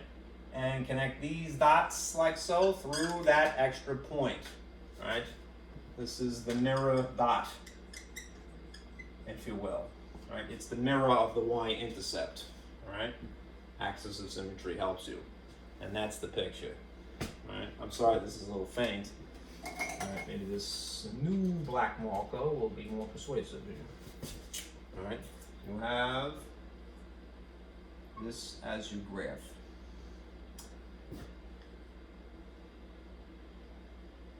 Like that, okay?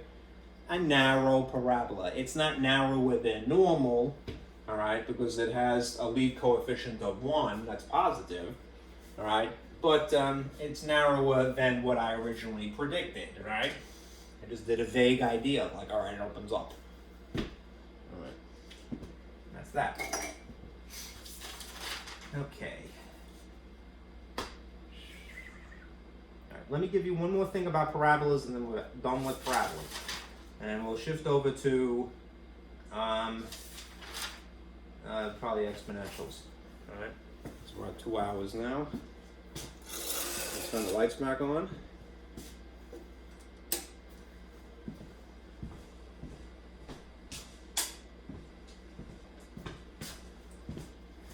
And the projector off. Go away. There you go.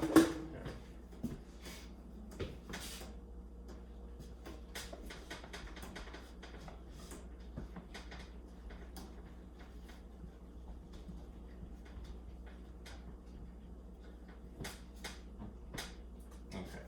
This is just some information about the domain and the range specifically. If you happen to get asked that at any point, all right? Just another table here. All right, when you have a parabola, what is true about the parabola? All right. We'll consider the domain of the parabola.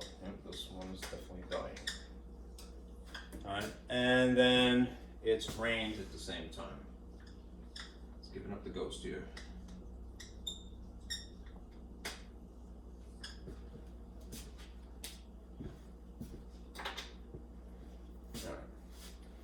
in terms of a picture, all right, let me pull this out, because I probably should have to begin with. All right.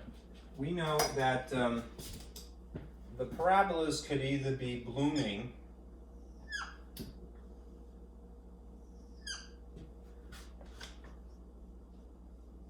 or it could be wilting. Right, like if you want to use the flower analogy, right? So here's a picture to simulate, all right? A bloom is just like we had done, something like this, okay? It doesn't have to be right at the origin, it's just in the general up position, all right? Simultaneously, all right? We can have the situation where it's wilting, so it would just be like this in contrast. All right. Now, what is true about the x values? Domain, remember, is the x's, right? The inputs is really what I should say, but because it depends on the arrangement, but usually it's the x's, right? What can the x's be for parabolas of this orientation or this orientation? It could be all real numbers. That's what's possible, all right? Again, just to vaguely refer to the original diagram with the square function. Let me just show you that again. Down here is the summary, all right, that actually discusses domains and ranges. You're not responsible for this notation, but you're certainly smart enough to grasp it, right? And if you really truly understand it, all right, it actually helps, right? Its whole point is to summarize information. This is the way that we refer to the possibility of what the domain can be in MAT-114, right? In some other class, what they would say that means the same thing is this: negative infinity to positive infinity, right? This is known as interval notation, right? Right? And what it means is that any x's are possible.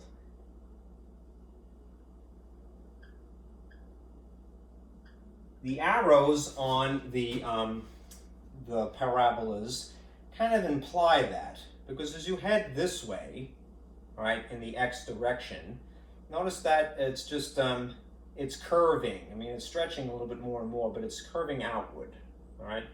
If you stretch this way, right, it's just curving outward that way, right?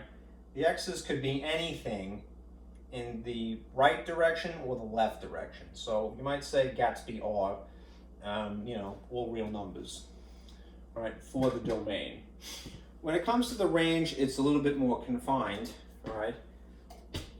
Here's two possibilities. All right, a parabola is always going to be either up or down, all right, if it's quadratic at least. All right, so how does that look? Looks like this, right? It could be off. It doesn't have to be right through the origin, as I mentioned. It could be here, all right? That's the vertex, that dot, all right? Or it could be basically upside down, all the same. And that's the vertex there. But in this orientation, think about this in terms of the y's, the ranges, right? The range is the collection of y's, all right? This is a low point, which means that this is a minimum y, right? That dot, right? It can't go underneath this, right? In terms of that, y value is not allowed to be something under that point, all right? And in this case, the y here is a maximum y, which means what? That this is the ceiling, all right? All right, the y values will not go beyond that level, right? In our class, the way that we summarize that, similar to using this Gatsby R here, and I call it that just because it kind of looks like the font from the 1920s. All right, that's not its technical name, all right? It just looks like a 1920s style font to me, all right? The y's, we're describing their range, what they're allowed to be. kind of put a separator here because they're two different situations.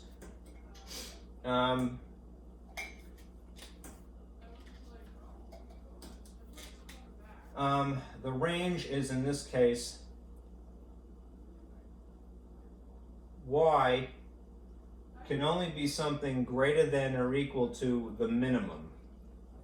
All right, whatever that value is. If you told me that this value was y equals positive 1, then you would say y has to be greater than or equal to positive 1. Minimum y coordinate number. Okay, at the vertex. In this situation, what is y allowed to be? Y has to be something less than or equal to the maximum y coordinate number. In interval notation, which again is what you see in red here, and again, you're not responsible for that. The way that they would refer to it, right, would be something like this. You would say, if there's an equals involved in it, instead of a parentheses, they would use a bracket. All right, because we're considering positive numbers really up. They would be, okay, it would be the y value, that is at the minimum, comma, and then positive infinity. Curved line like that. Right. If you had something that is in this respect, right, using interval notation, it would be like this. It would be starting essentially from negative infinity, which is down, all right, and then running into the interval up to the maximum. So y value maximum, and a bracket again because there's inclusion. Okay. For our purposes again, when you're thinking parabolas, it's pretty much always going to be the Gatsby, all real numbers, or the book or the MyLab questions will ask you to write something like this. Okay?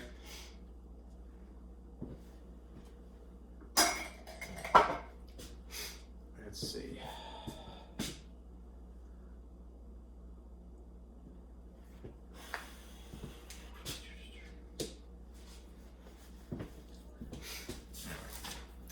Let us change the subject.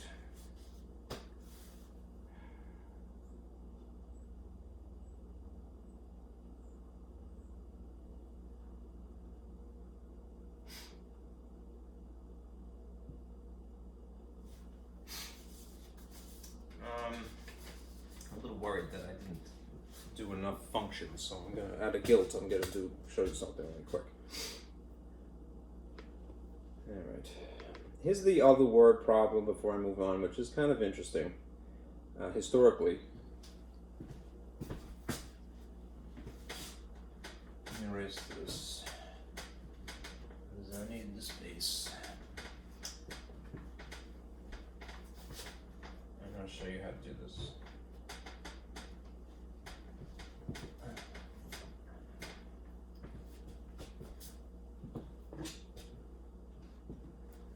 Rather than turn that on, let me just do this really quick. All right, there's an extra word problem underneath Celia here, which is in green. All right, and this is about the moon landing. All right, in this situation, there's going to be two equations that answer the question. Right, they use function notation, you notice, but this is really what it represents: velocity in this case, v for velocity. And in this case, just to distinguish it from the first function, you go with the alphabetical. So after f is logically g. Here's a function that is a different expression on this side that represents, instead of velocity, height. That's what the h is, right? What you're asked to do in this problem is solve for the velocity at 3 seconds and solve for the velocity at 0 seconds, and simultaneously solve for the height at 3 seconds and solve for the height at 0 seconds. Right, I'm going to read this really quickly. All right, on July 20th, 1969, the Eagle spacecraft landed on the moon, right? The velocity of which in meters per second, which is what the rest of the world uses, right? the scientific unit to us, right, was a function of time, right?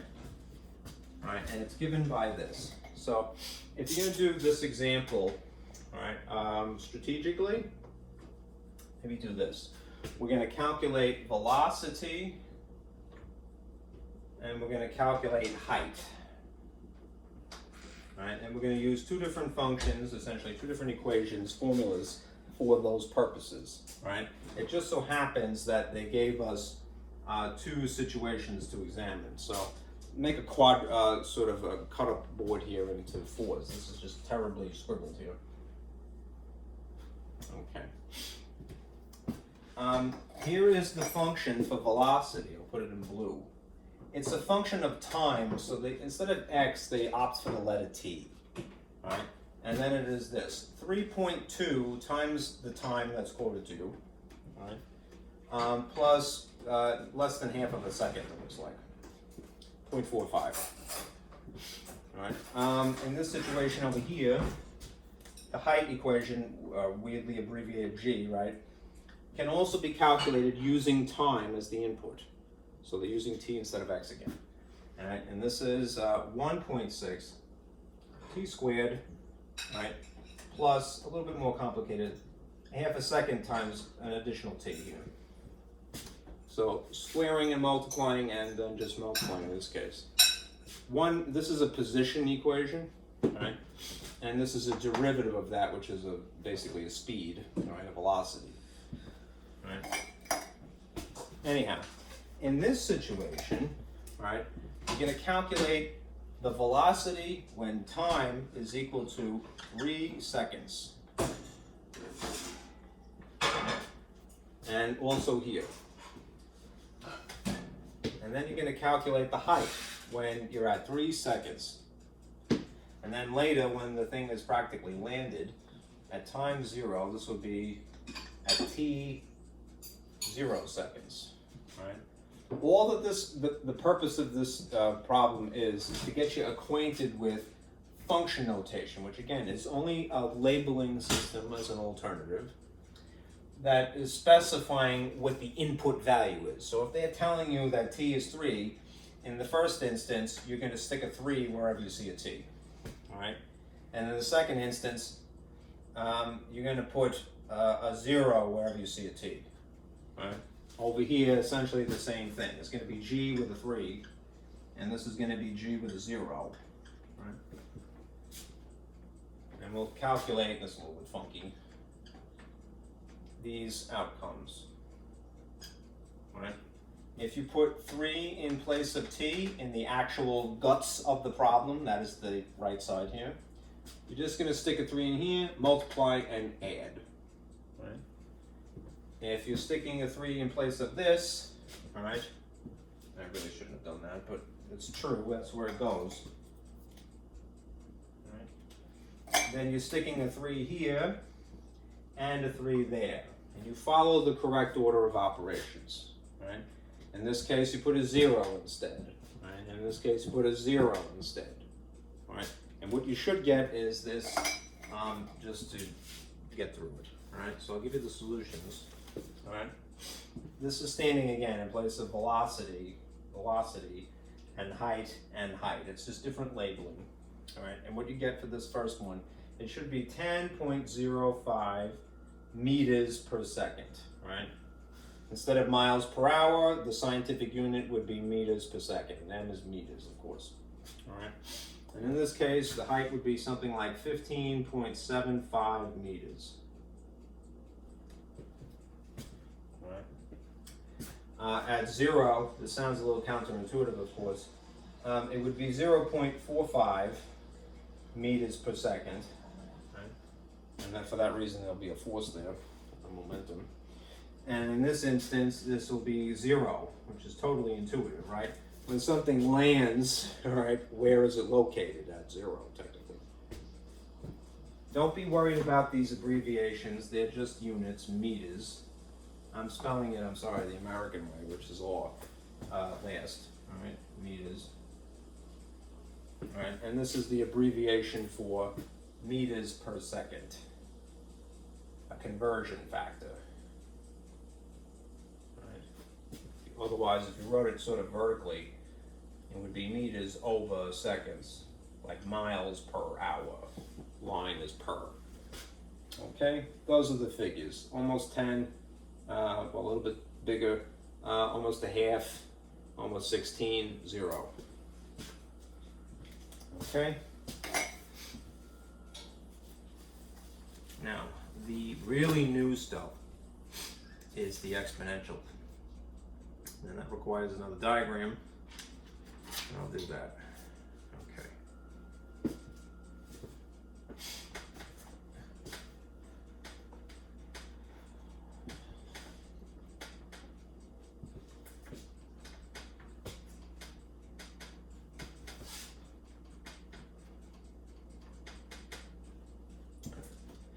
Here's another picture. All right, now we're talking about sort of the newfangled thing, exponential function.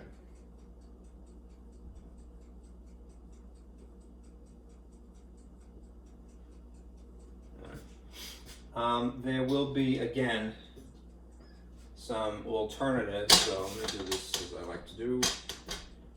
Draw a little line here to separate. All right. You'll have the situation when the exponential function, the base, meets these conditions. The base, which a lot of times in our model would just be called a, all right, would be greater than 0, all right, but not equal to 1. The reason it's not equal to 1 is because it really wouldn't make this shape anymore.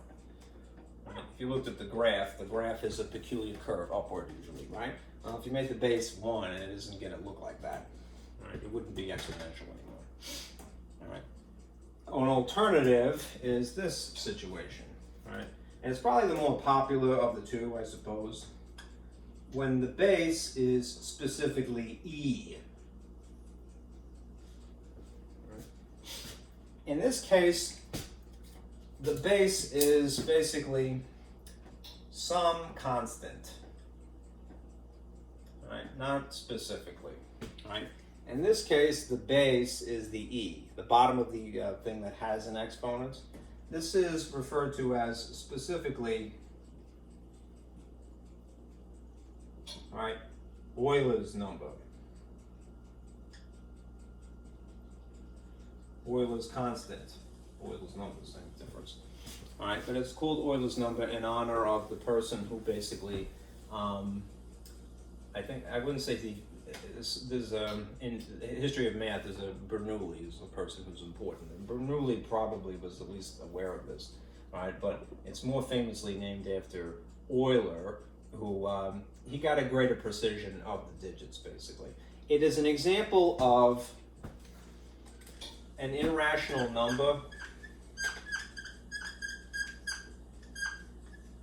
All right, remember, irrational numbers are interesting because they can't be a fraction. Right?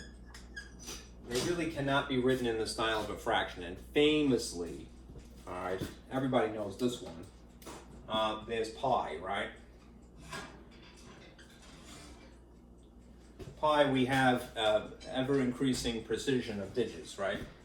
We're taught as little kids to memorize 3.14, right? Just for practical reasons, because if something is irrational, it is also infinite.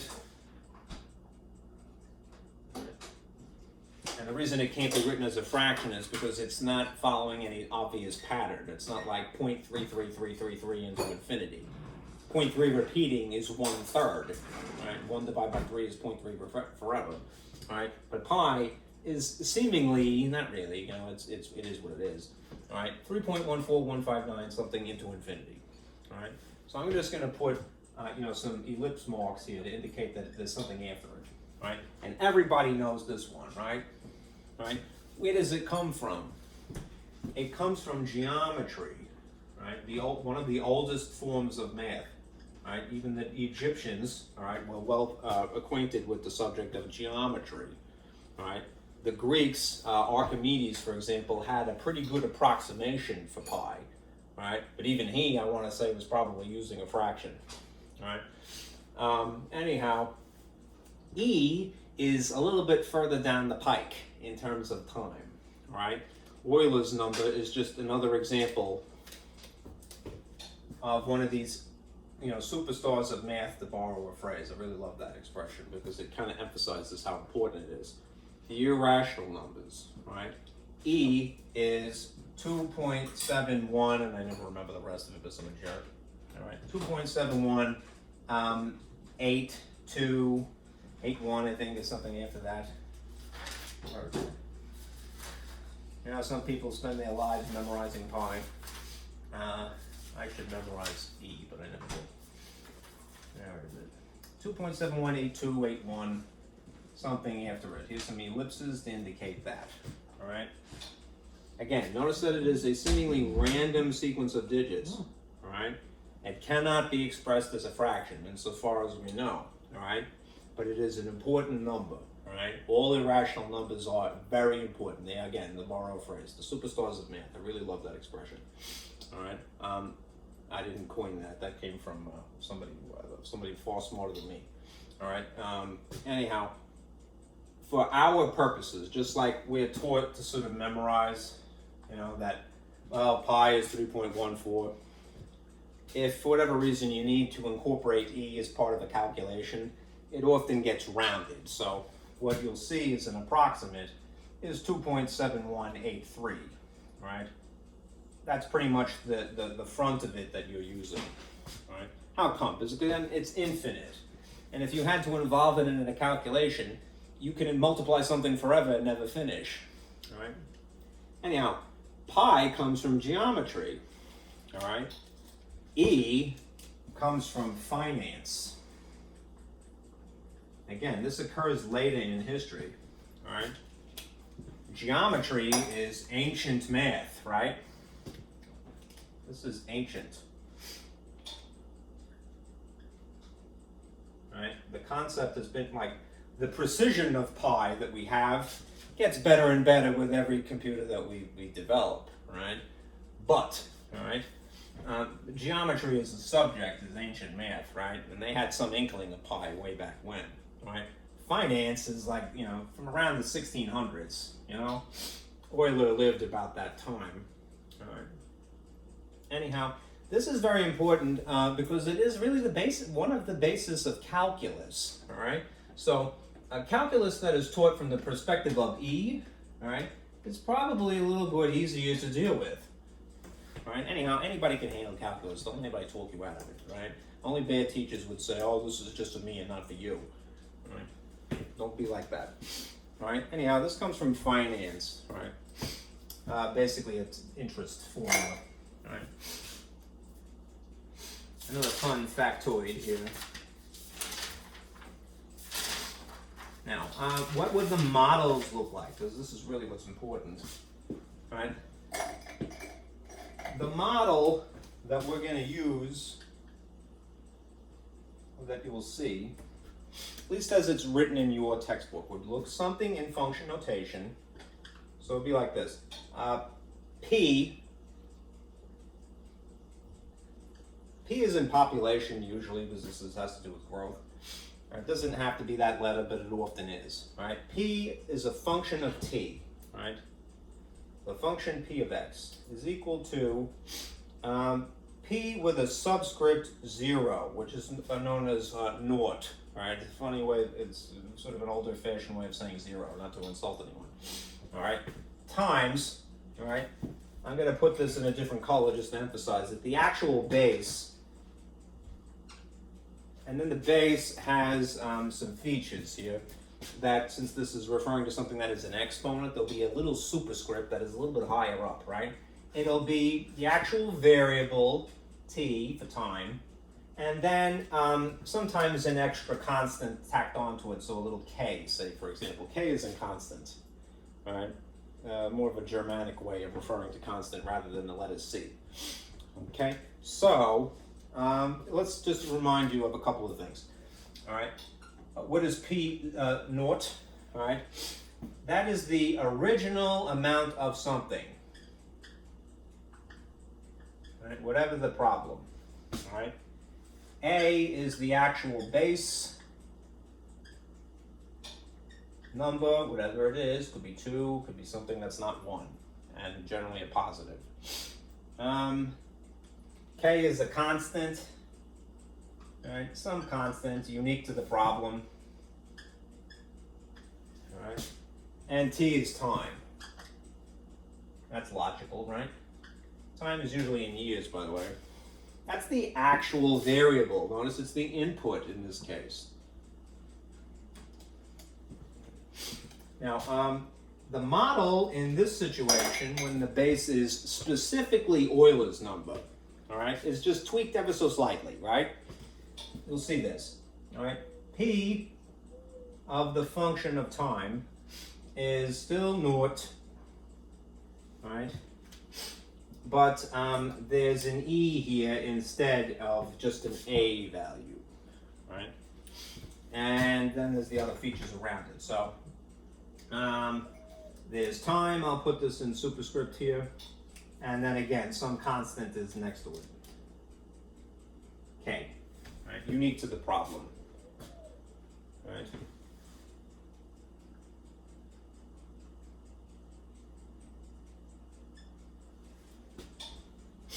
All right. Now, as far as the graphs of this concern, look. All right. Let me draw that up here. It's not going to be too drastically different, really, depending upon what the base is.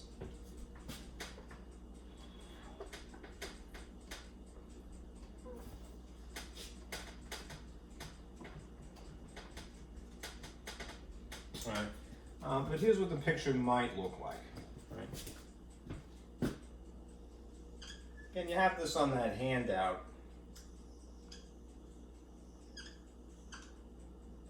Okay. And the curve would look something like this. Narrow, narrow, narrow, and then it stretches up. It curves upward. Upward curve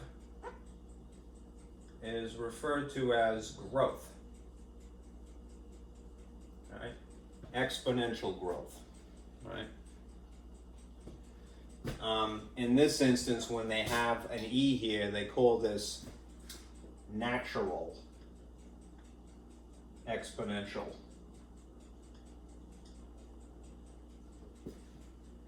growth, you know, oftentimes.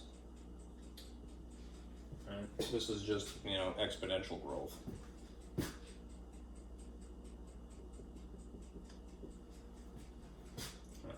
If, for whatever reason, you have a curve that looks like this instead, go through the same point, but it curves down. This is a downward curve. All right. This is known as decay. All right.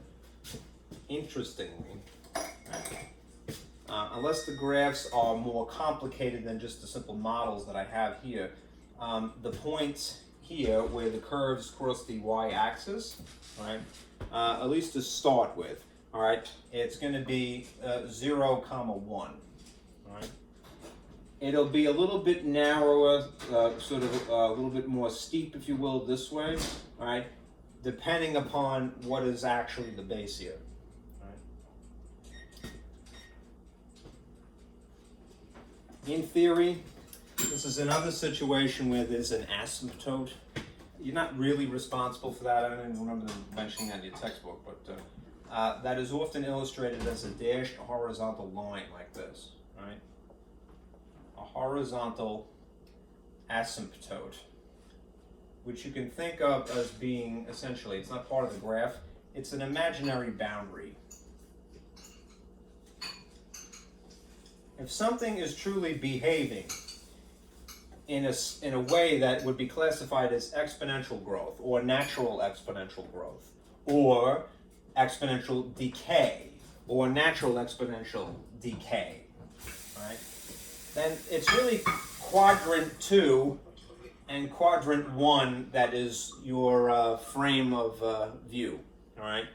You won't have the graph dip below the x-axis, right? Right, so you'll have, in theory, a horizontal asymptote. Okay. Now, what you need to look for, all right? This is, again, the model. How does it usually look, or if you're going to start with something to describe your experiment, or whatever your assumptions are in statistics, or what have you. Remember, a function notation can be swapped out for just the letter y and the letter x. And in that case, it would be something no more complicated than this. I'm going to just use the letter n to mean n as in any number, okay?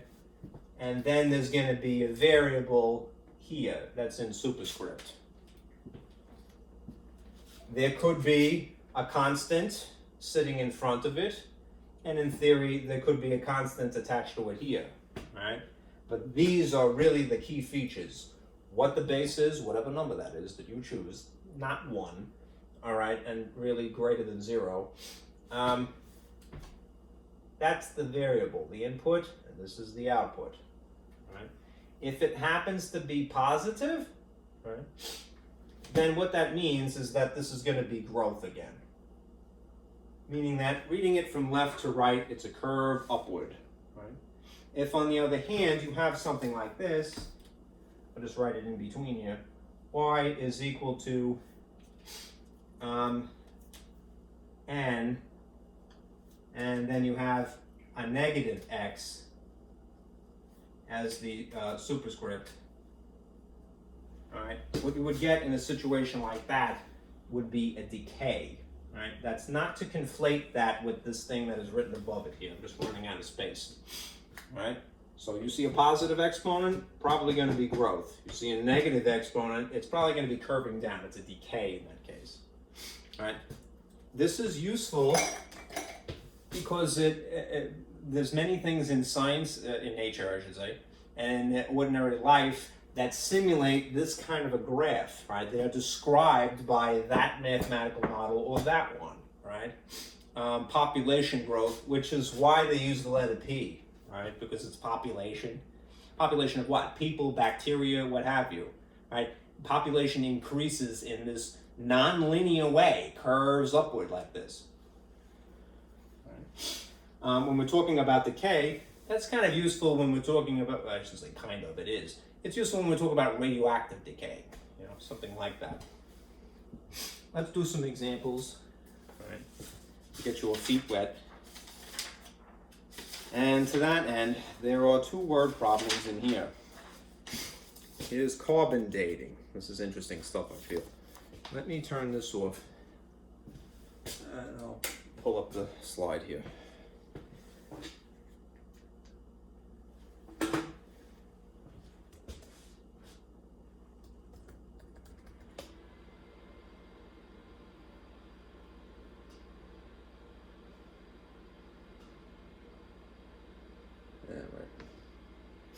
No, I don't want all of that.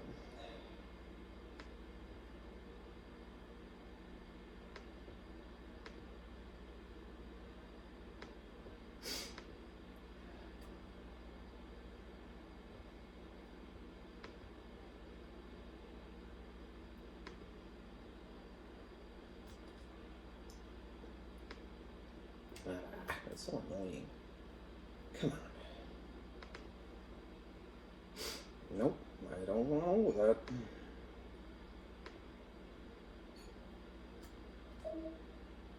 Really? Okay, frick you. I'm closing it down. No, this is not what I want.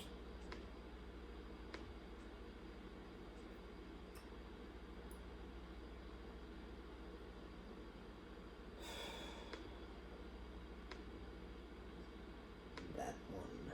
That's not 2 slides.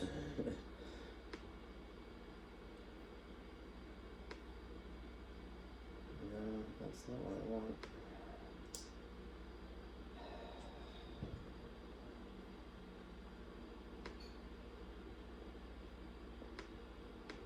That's very stubborn, you know. I didn't tell it to do that. It really didn't.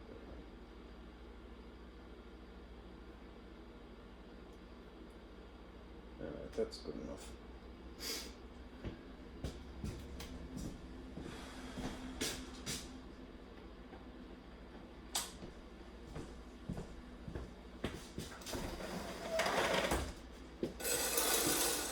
Let me erase the scribble here and we'll move on.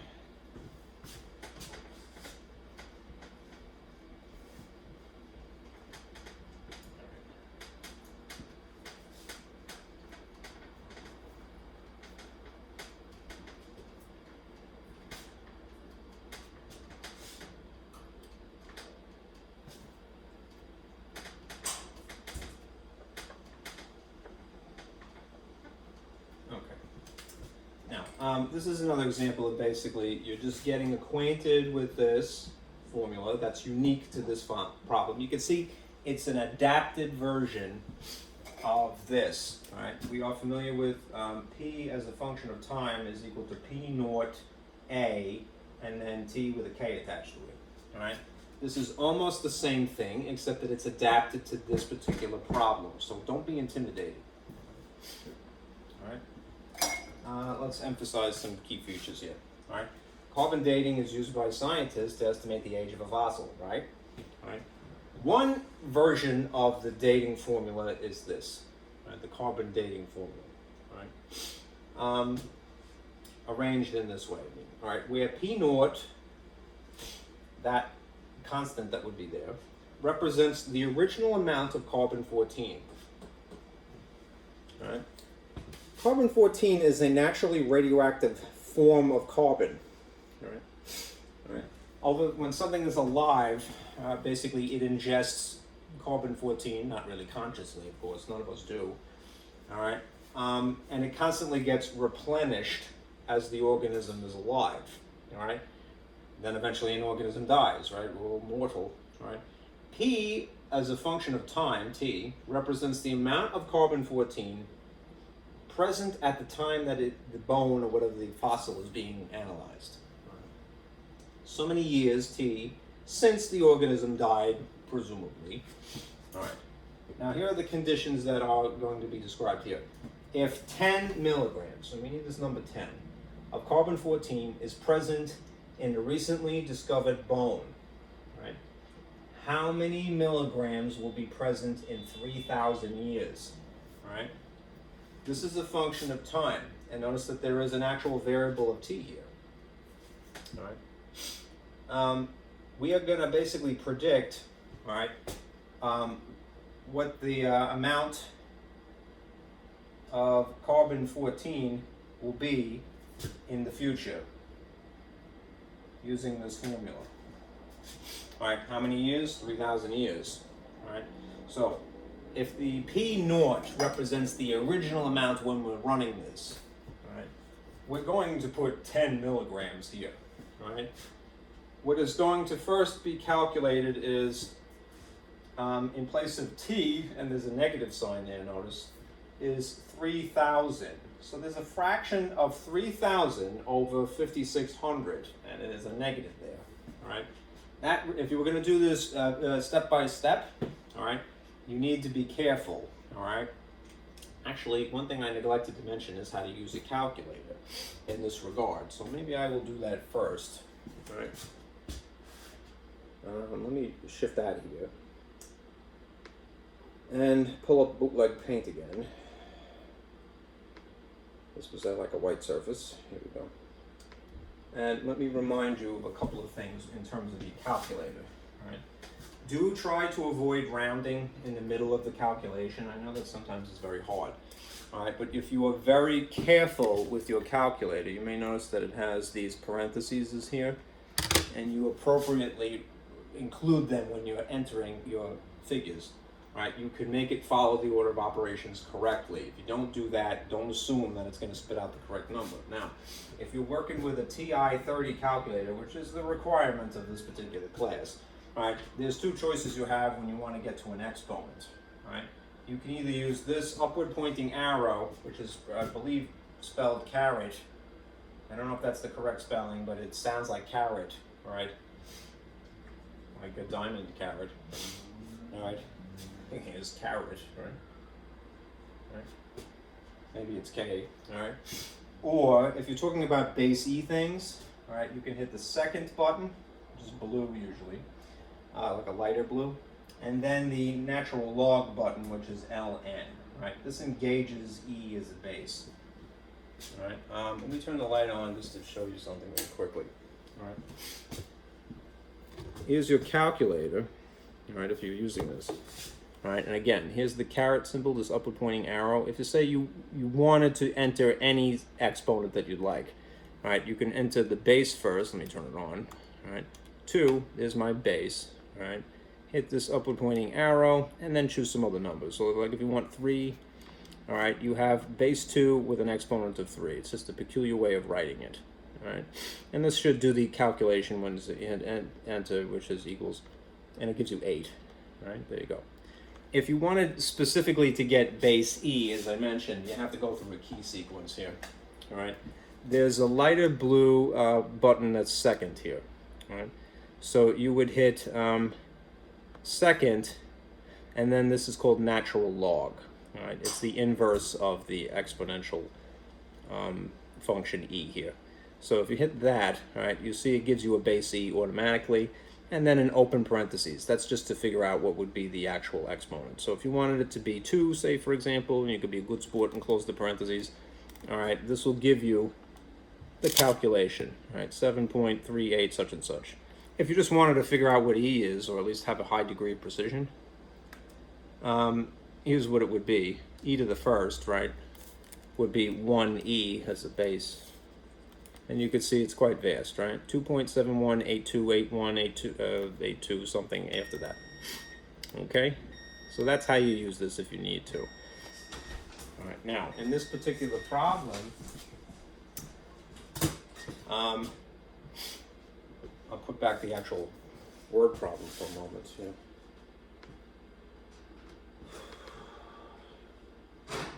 Ugh, that is annoying.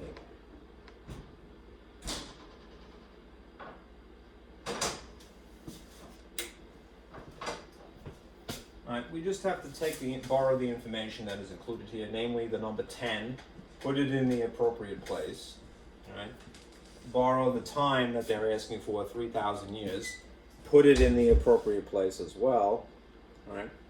Which is basically right there, 3,000.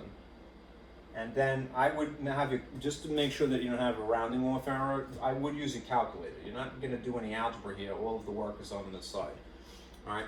So you would have a 10 there and a 2 there. Let's see how you would enter this with your calculator just to get it really good. All right. P, technically evaluated at 3,000 years in the future, all right, would be the value of 10 milligrams, and you're going to leave out the unit for a moment, all right, times 2 is apparently the base in this case, and it's raised to the value of negative 3,000 over 5,600. Now, if you're wondering, well, where did that number 5,600 come from? That's probably the half-life of carbon-14.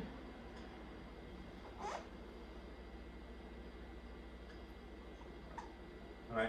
Basically, half the amount of time the amount of time it takes for half of carbon-14 to decay into some other substance. All right.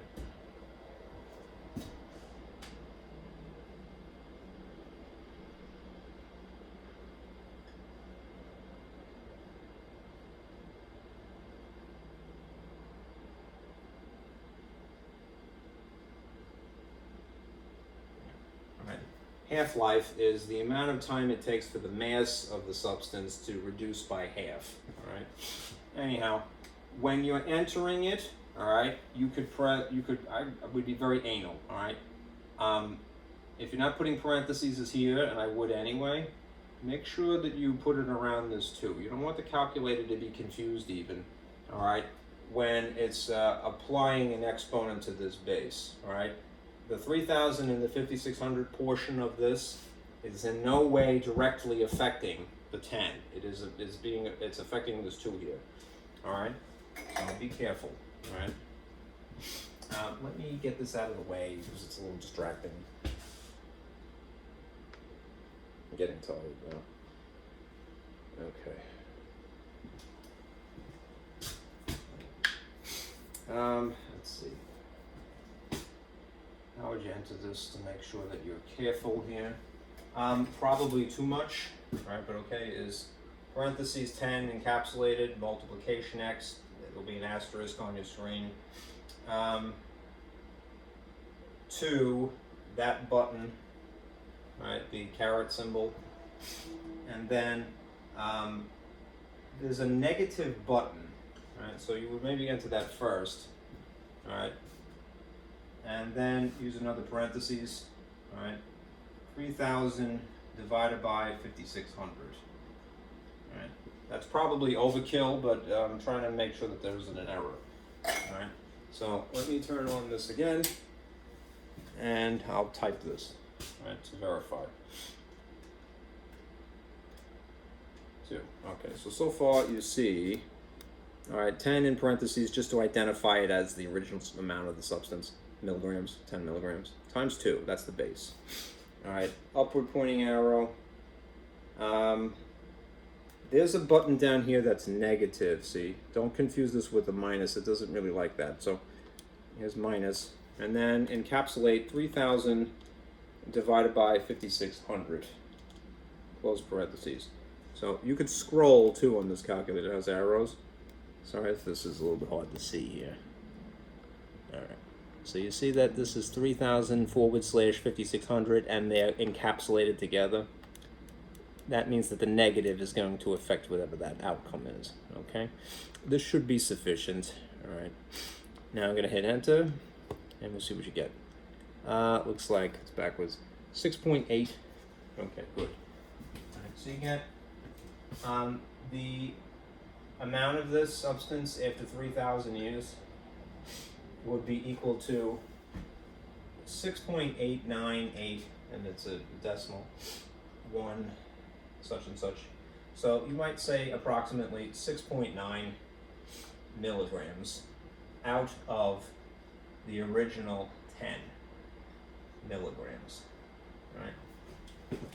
If you are dealing with a radioactive substance, eventually it changes into another substance, right? I want to say carbon-14 actually turns into nitrogen over time.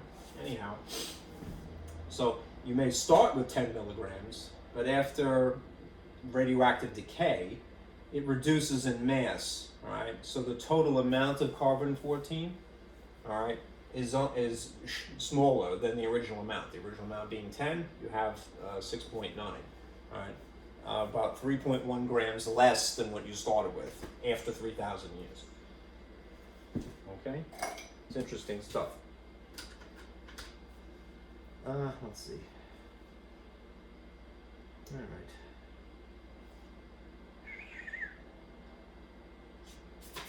Now, take a look at this. This will be involving a base E. So I'll turn this off again. The next word problem, which is this one over here, which just stubbornly does not want me to see. No, this is a glitch. I hate that. It's so stupid. Sidebar. Alright, if you're focusing on this word problem here, this is an equation that would involve base E instead, because it's a better model for population growth.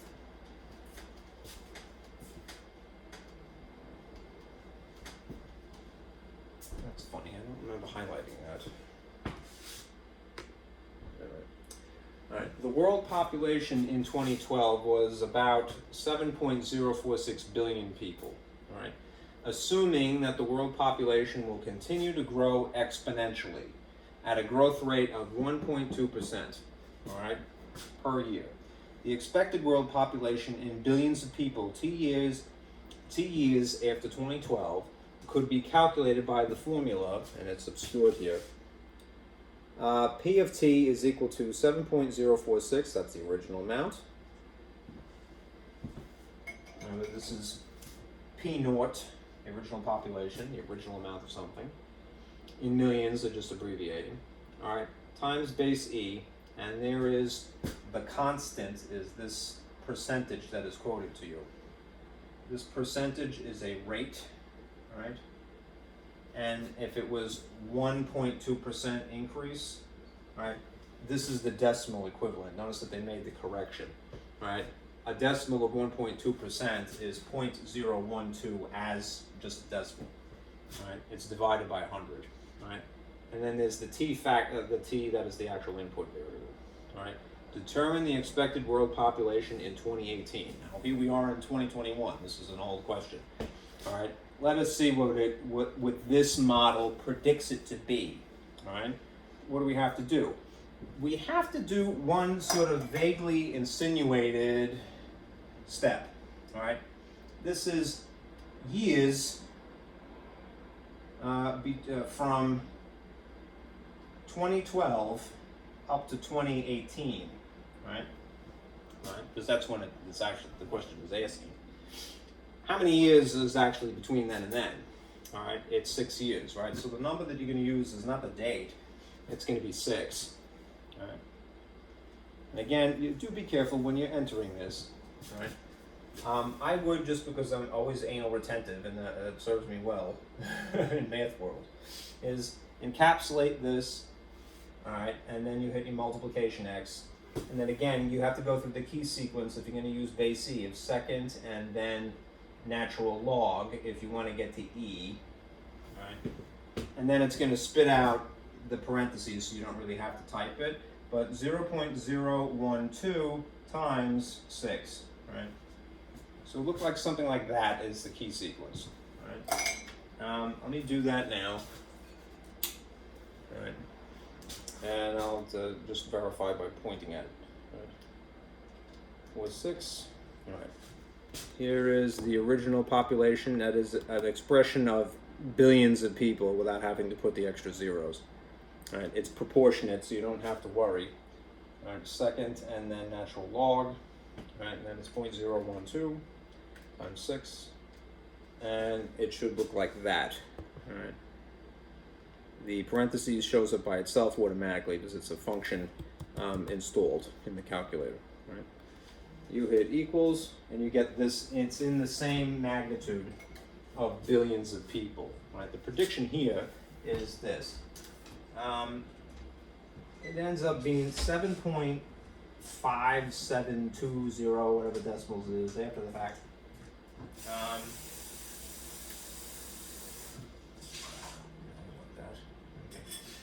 Which, if you round it, is about 7.57 billion people.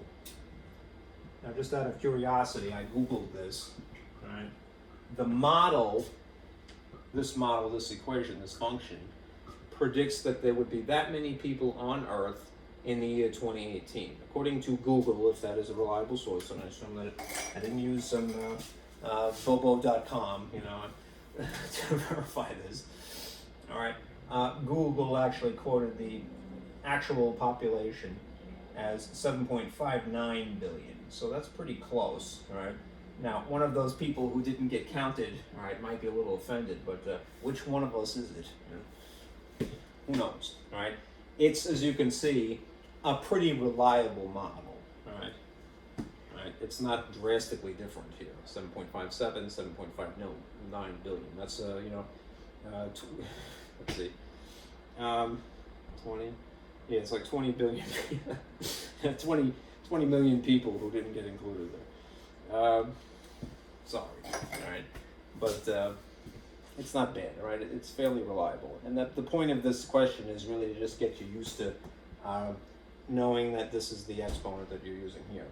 Pardon me, this is the base E that you're using here. Okay?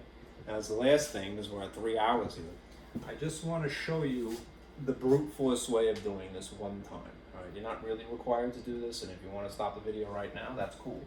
All right? But I feel I would be remiss if I didn't show you this. All right? So let me turn all the lights and projector off and walk you through one brute force calculation.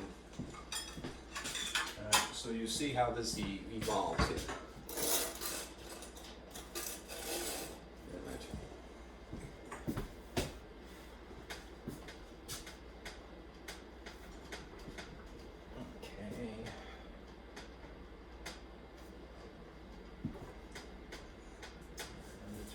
projector. Go away. All right, there you go. If you had, you may remember from when we were practicing graphing of linear equations that there's a table that I had given you. I didn't make a copy because I've given you so many copies of this one, I'm probably sick of it. But let me construct a table here to sort of walk you through the process.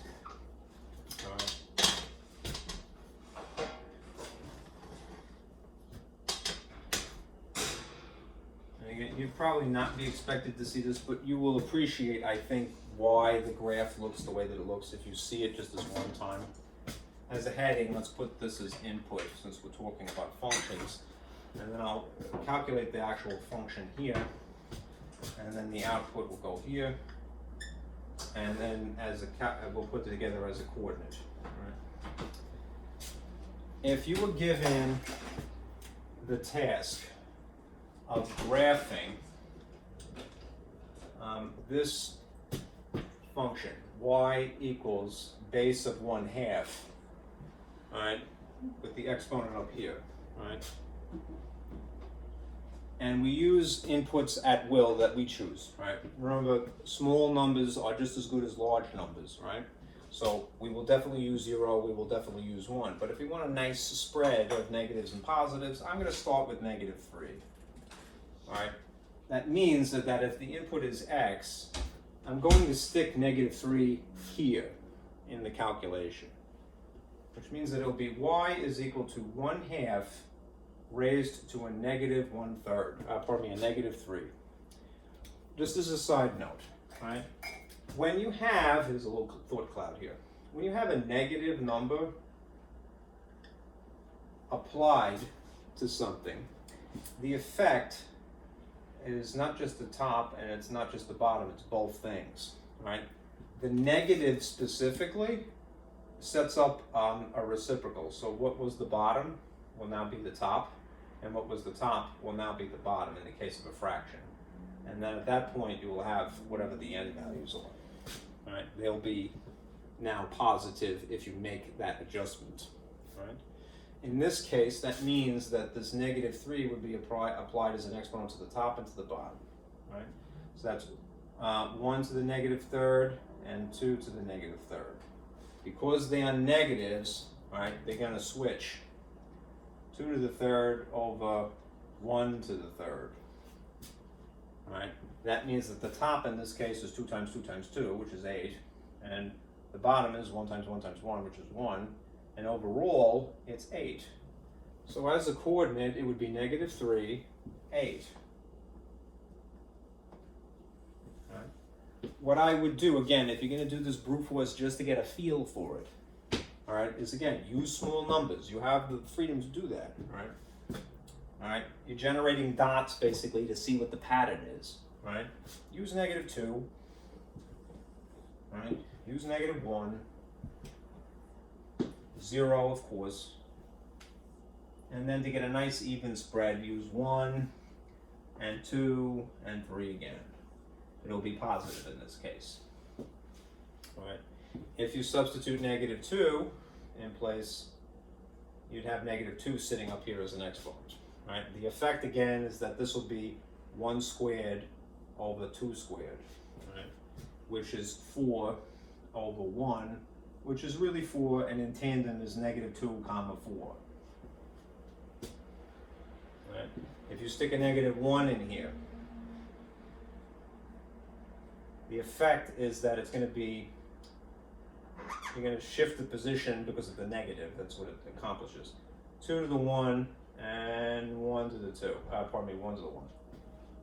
So this is going to be 2 on top and 1 on the bottom, and it's just going to be 2 overall. That makes it -1, 2. Notice something, all right? The y values are diminishing by 1/2. That's because the base is what it is, right? If you use 0, right, this one is really easy, right? There's no negative to worry about now. It is nonetheless going to be applied to the top and to the bottom, which means that this is going to be 1 to the 0 over 2 to the 0. With the exception, you can verify this with your calculator. With the exception of a base of 0 itself, which I want to say is undefined, all right? Virtually anything else that is raised to a 0 just ends up being the number 1, right? If you're worried about what the reason is, I can tell you as concisely as possible. It's because of something called the quotient rule, right, of exponents. Anyhow, you're not really responsible for this, but you're going to get 1 here, and you're going to get 2 here. So that as a unit, a dot would be 0, comma, a half. I didn't take my own advice. 1 over 1, which is just 1. So that's 1, sorry. Okay? And then it gets a little bit easier at this point. So you have 1 raised to the first is just a half, right? Which is now 1 comma a half as a dot. And then this is 2, it's 2 for the input, so it's a half squared, which is 1 squared over 2 squared, which is 1 over 4. Alright, so this is 1 1/4. It gets narrower and narrower and narrower, what you will see. In the case of the last one, again, just because I want to complete this thought, 1 half raised to 3 is 1 cubed over 2 cubed, which is 1 over 8. And now that's a 2, you ding dong, all right? And this is a 3 to the 1/8, all right? Get tired, all right? And if I took these points that I just generated by brute force, all right? Brute force works, all right? All right, then this is what the graph will look like.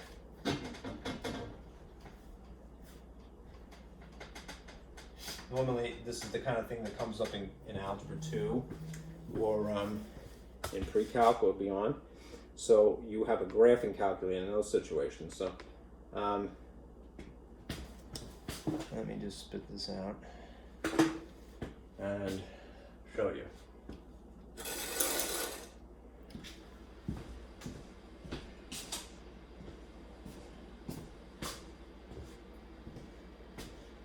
There you go. Here's a graph paper. I'll put these dots on the graph here. At the location of -3, 8. Starting at the origin, 1, 2, 3, backward, positive 8. 1, 2, 3, 4, 5, 6, 7, 8. There's a dot here. -2 is over here, and then up 4. 1, 2, 3, 4. Half as much. -1. Up 2. And then, like many things, all right, that are exponential, all right, at the location of 0, you go through the dot 0, 1. Right? That's probably not going to happen 100% of the time, but it happens quite a lot. So it's a good point to know. All right? Would it happen 100% of the time? I have to think about that. I'm trying to think of it. No, it wouldn't. There are factors that may change that. If you had a more complicated version of this, like it was plus or minus something, then it would be different. All right. Anyhow, over 1 up a half. Now that's a little bit harder to graph, right? Because it's not a whole number. All right. It's just halfway. So there'd be a dot like in the middle of this line here. And then the next one, at 2, it's even shallower. And then at 3, it's even more close. And what you end up with is a graph that is apparently a decay because of its orientation that gets closer and closer and closer and closer to 0. But what happens is that you could keep getting closer and closer and closer to 0, but never reach it, all right? All right. Anyhow, I only did this because I want you to see, all right? You could, plug numbers in a calculator, and people could talk at you and go, hey, look, it's a graph, it goes this, right? But until you actually do the work, the actual calculation, the hands-on, right? All right, you get deep in it, right? You appreciate it a little bit more. This is the pattern that happens when you construct something that looks like this, all right? What does that mean? It means that ultimately, and again, I'm not trying to sound blasphemous here, if you play Math God, you can create unique things, all right? They're abstract, and some people would say impractical and stupid, all right? But they're not really, all right? They're an art in and of themselves, right? So just realize the powers that you have mentally, Alright.